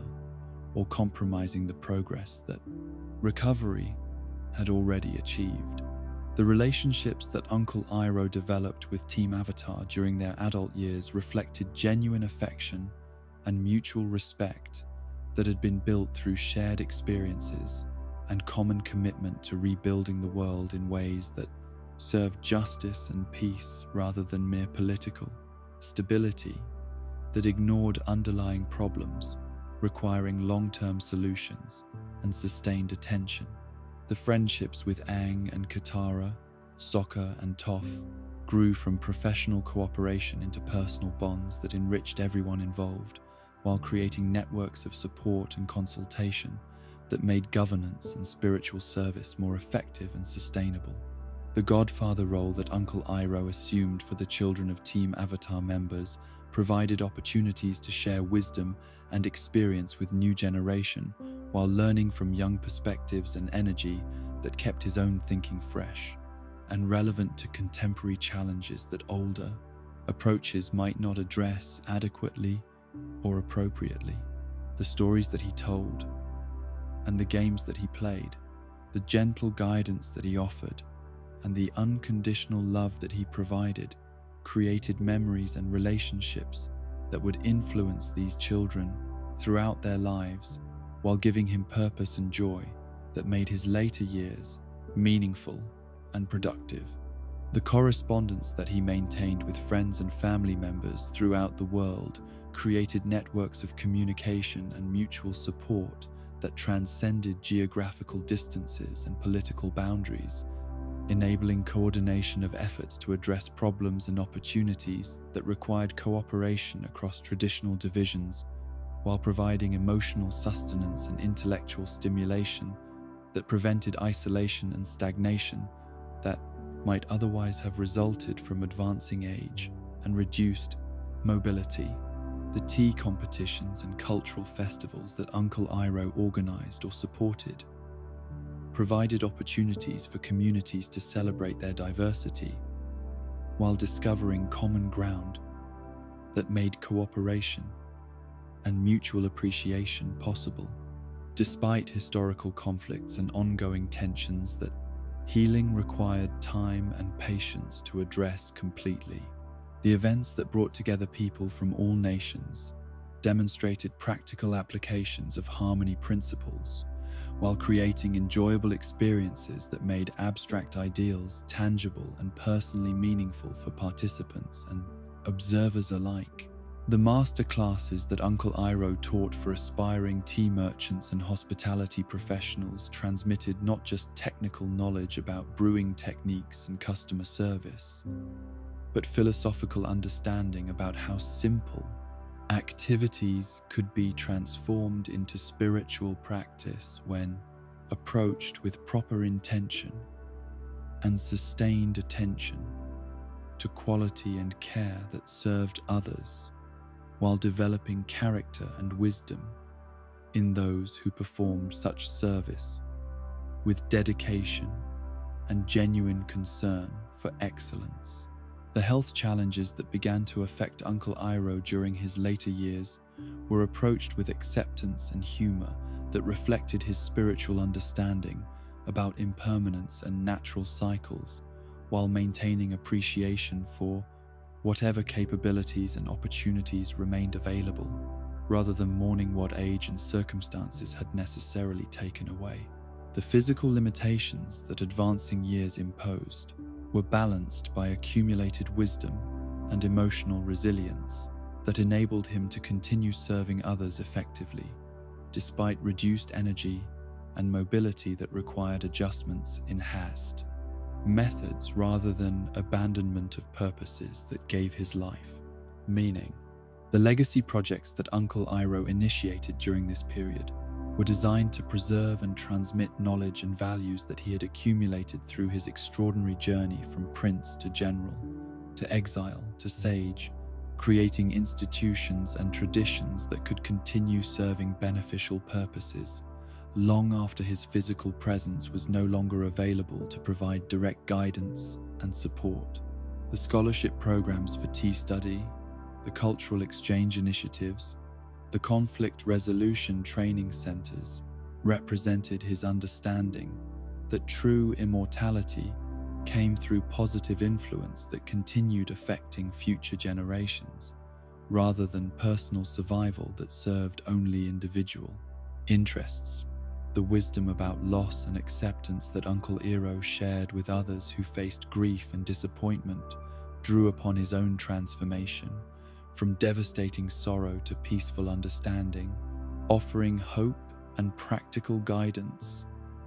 that had been tested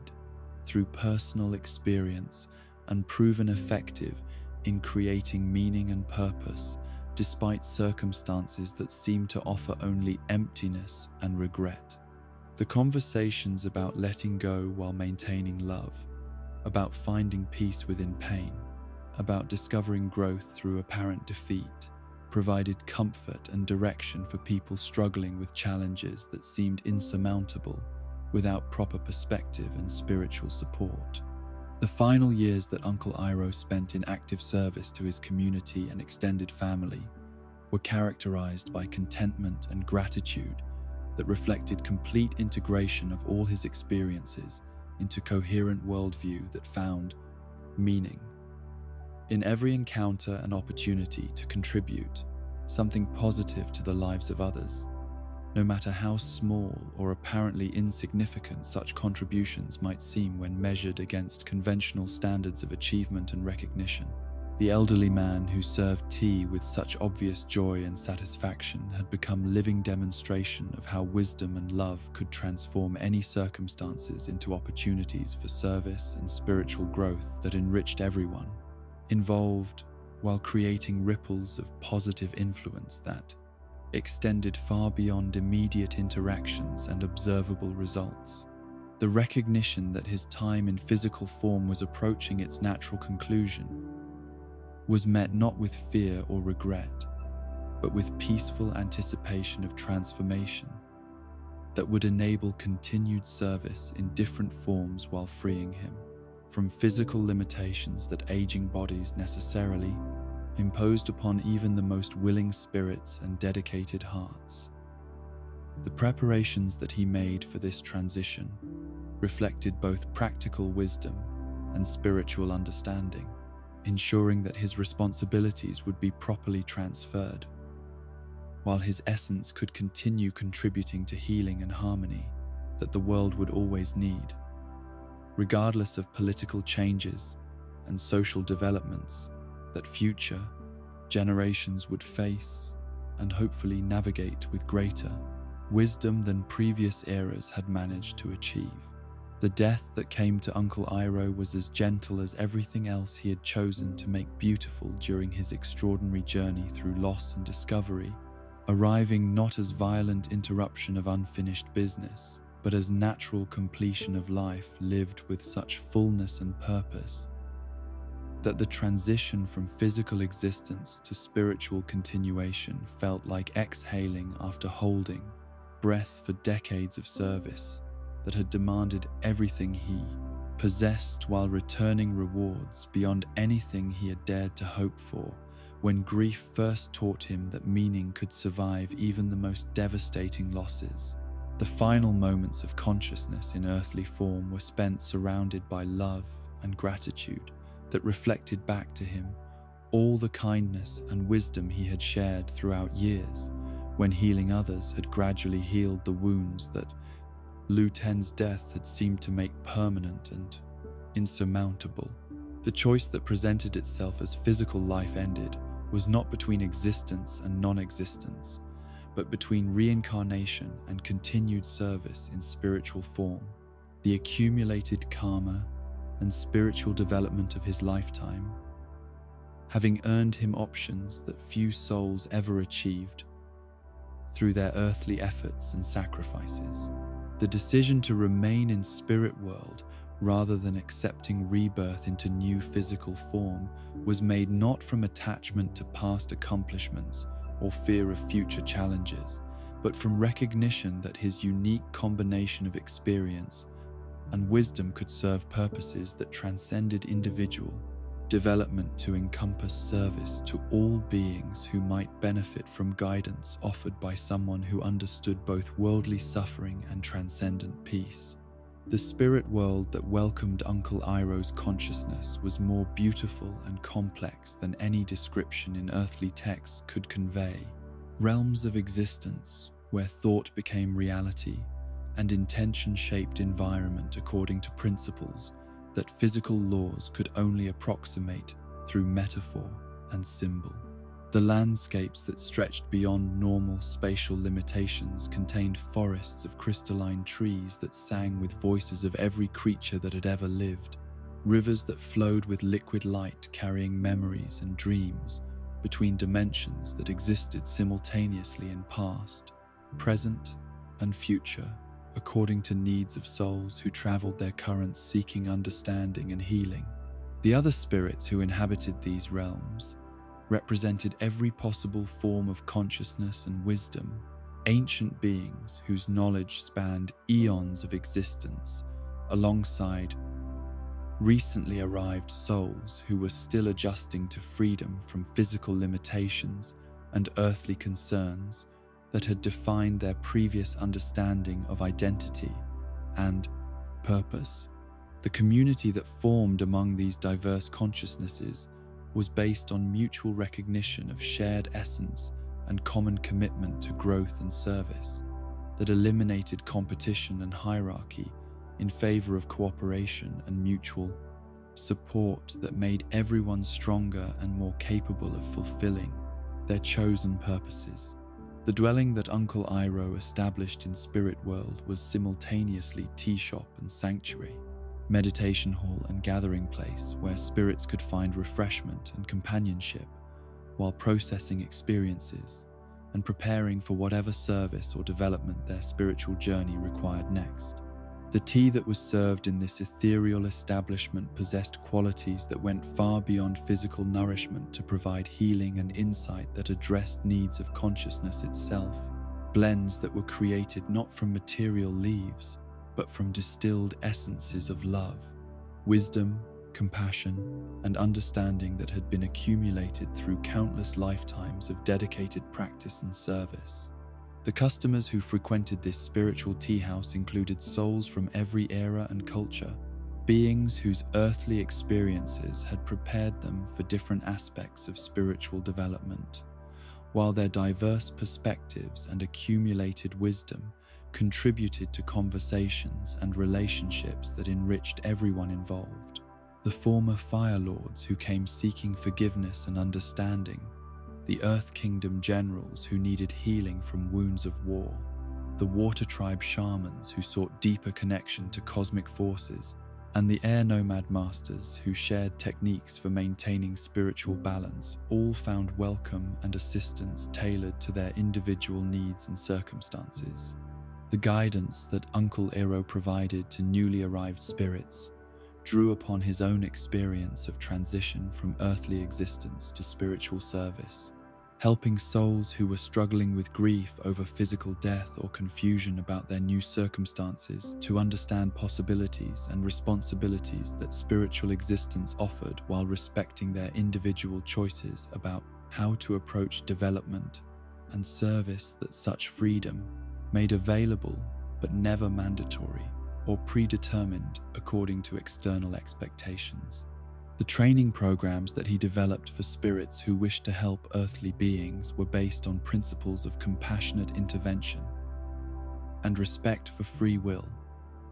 that prevented spiritual assistance from becoming manipulation or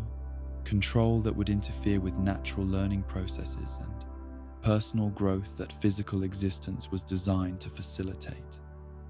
The techniques for communicating with living beings through dreams, meditation, and moments of inspiration required delicate balance between providing helpful guidance and maintaining boundaries that preserved individual autonomy and responsibility for choices that ultimately determined spiritual development. The missions that Uncle Iroh undertook in Spirit World often involved assisting lost souls who had become trapped between dimensions due to attachments or traumas that prevented them from moving forward in their spiritual journey, requiring patience and skill to help them release whatever was preventing natural progression toward healing and understanding that would enable them to continue their development in appropriate realms and circumstances. The rescue operations that he conducted in spiritual planes where souls could become lost or confused demonstrated how compassion and wisdom could overcome even the most challenging obstacles to growth and healing. The centuries that passed in Spirit World were experienced not as linear time but as eternal present, where past, present, and future existed simultaneously, according to consciousness needs and spiritual purposes that transcended earthly limitations and conventional understanding of causality and sequential development. The expansion of awareness that spiritual existence enabled allowed Uncle Iroh to perceive connections and patterns that physical life had only hinted at, understanding how individual actions and choices rippled through cosmic systems in ways that affected countless other beings across dimensions and lifetimes. The avatar who eventually arrived in Spirit World was not Aang but Korra, her spiritual journey having brought her to realms where Uncle Iroh's wisdom and experience could provide exactly the kind of guidance and support that her unique challenges and responsibilities required during period of doubt and, quote, spiritual crisis that threatened to overwhelm her connection to avatar power and cosmic purpose.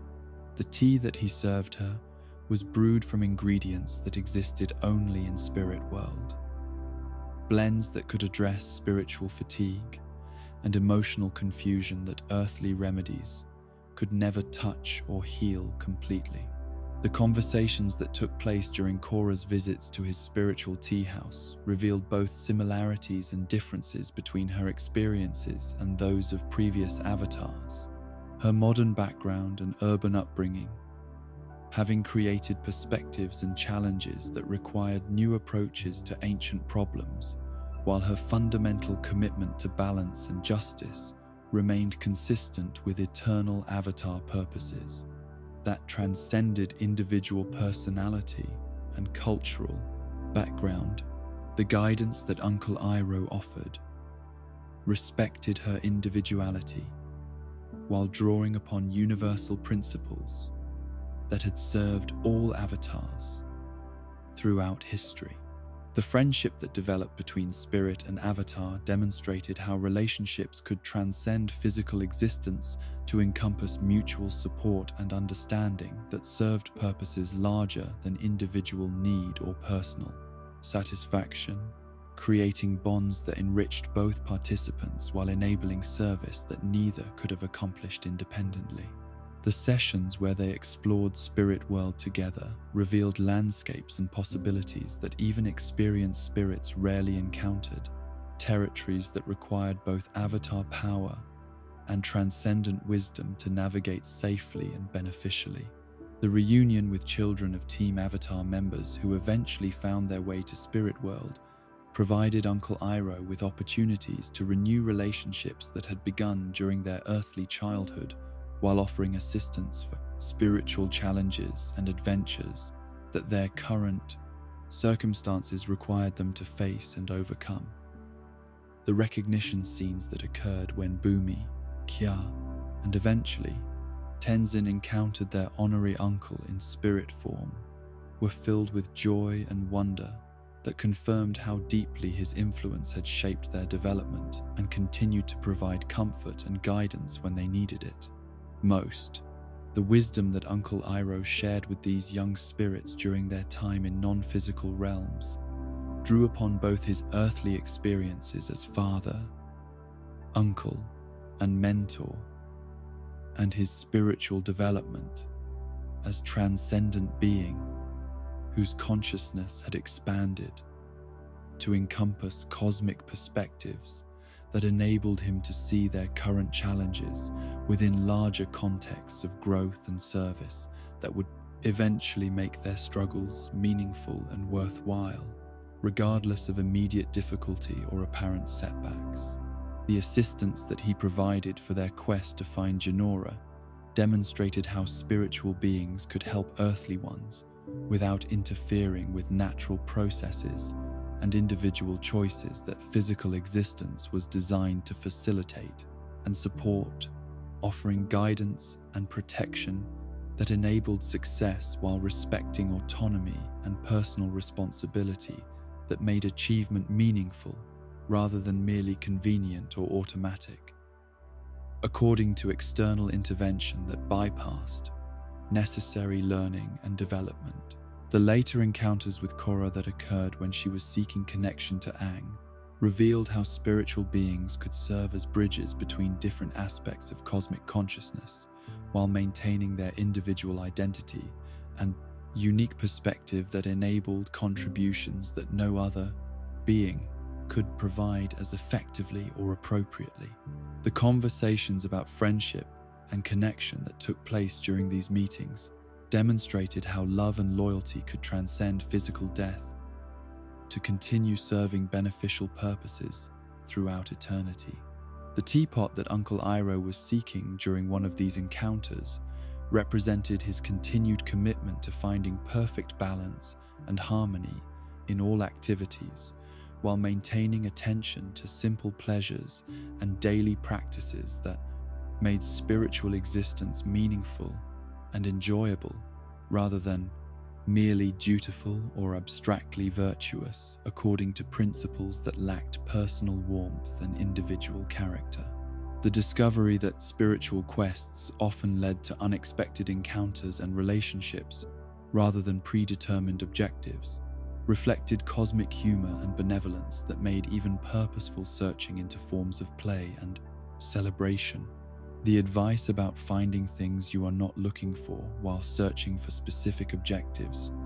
revealed spiritual principles about openness and receptivity that enabled consciousness to receive gifts and opportunities that planning and effort alone could never achieve or deserve, requiring surrender to larger patterns and possibilities that transcended individual will while incorporating personal intention into cosmic purposes that served everyone's highest good rather than narrow interests or limited perspectives. The stories that Uncle Iroh shared about Zuko and Aang during Korra's spiritual crisis provided exactly the kind of historical perspective and practical wisdom that her current situation required, while demonstrating how past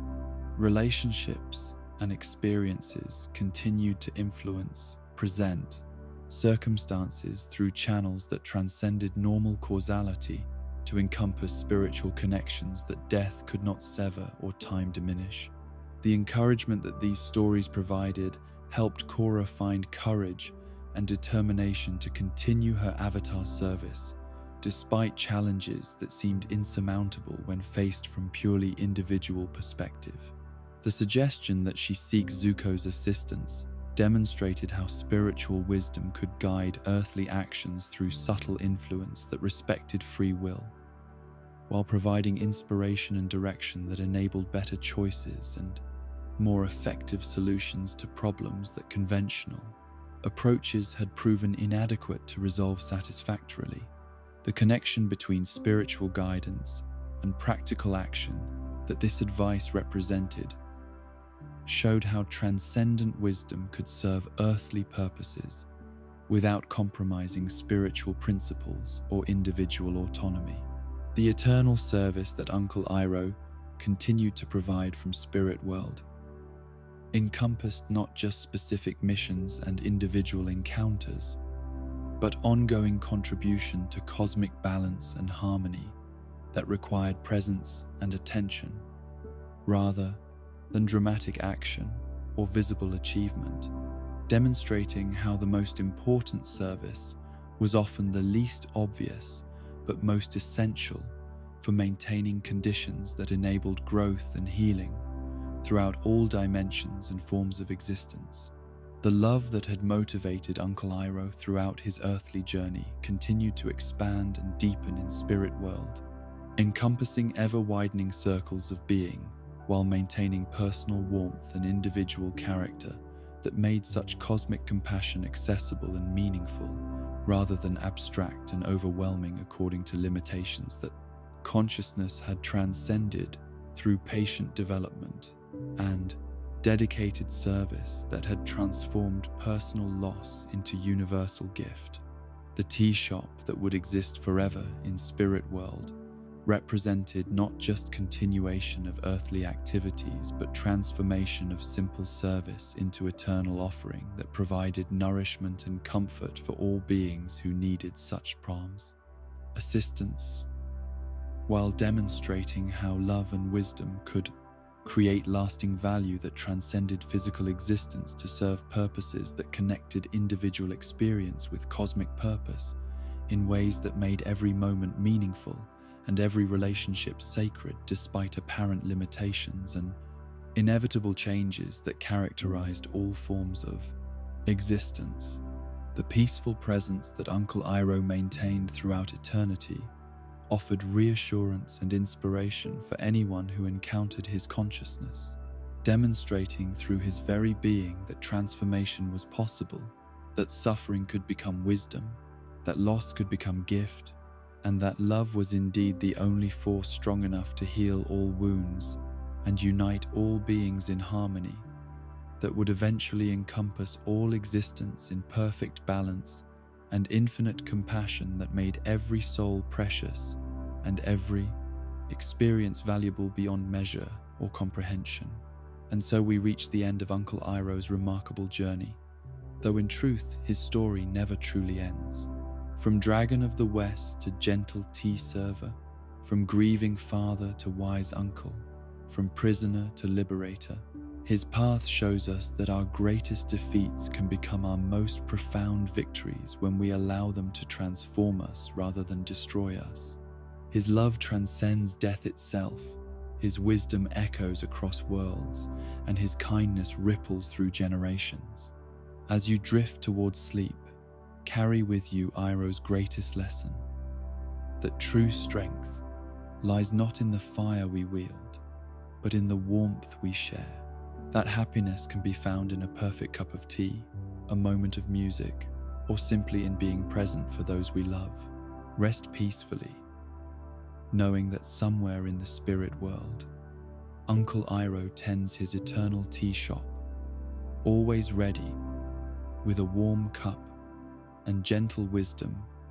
for any weary soul who needs guidance. Sleep well, and may your dreams be as peaceful as jasmine tea on a quiet evening.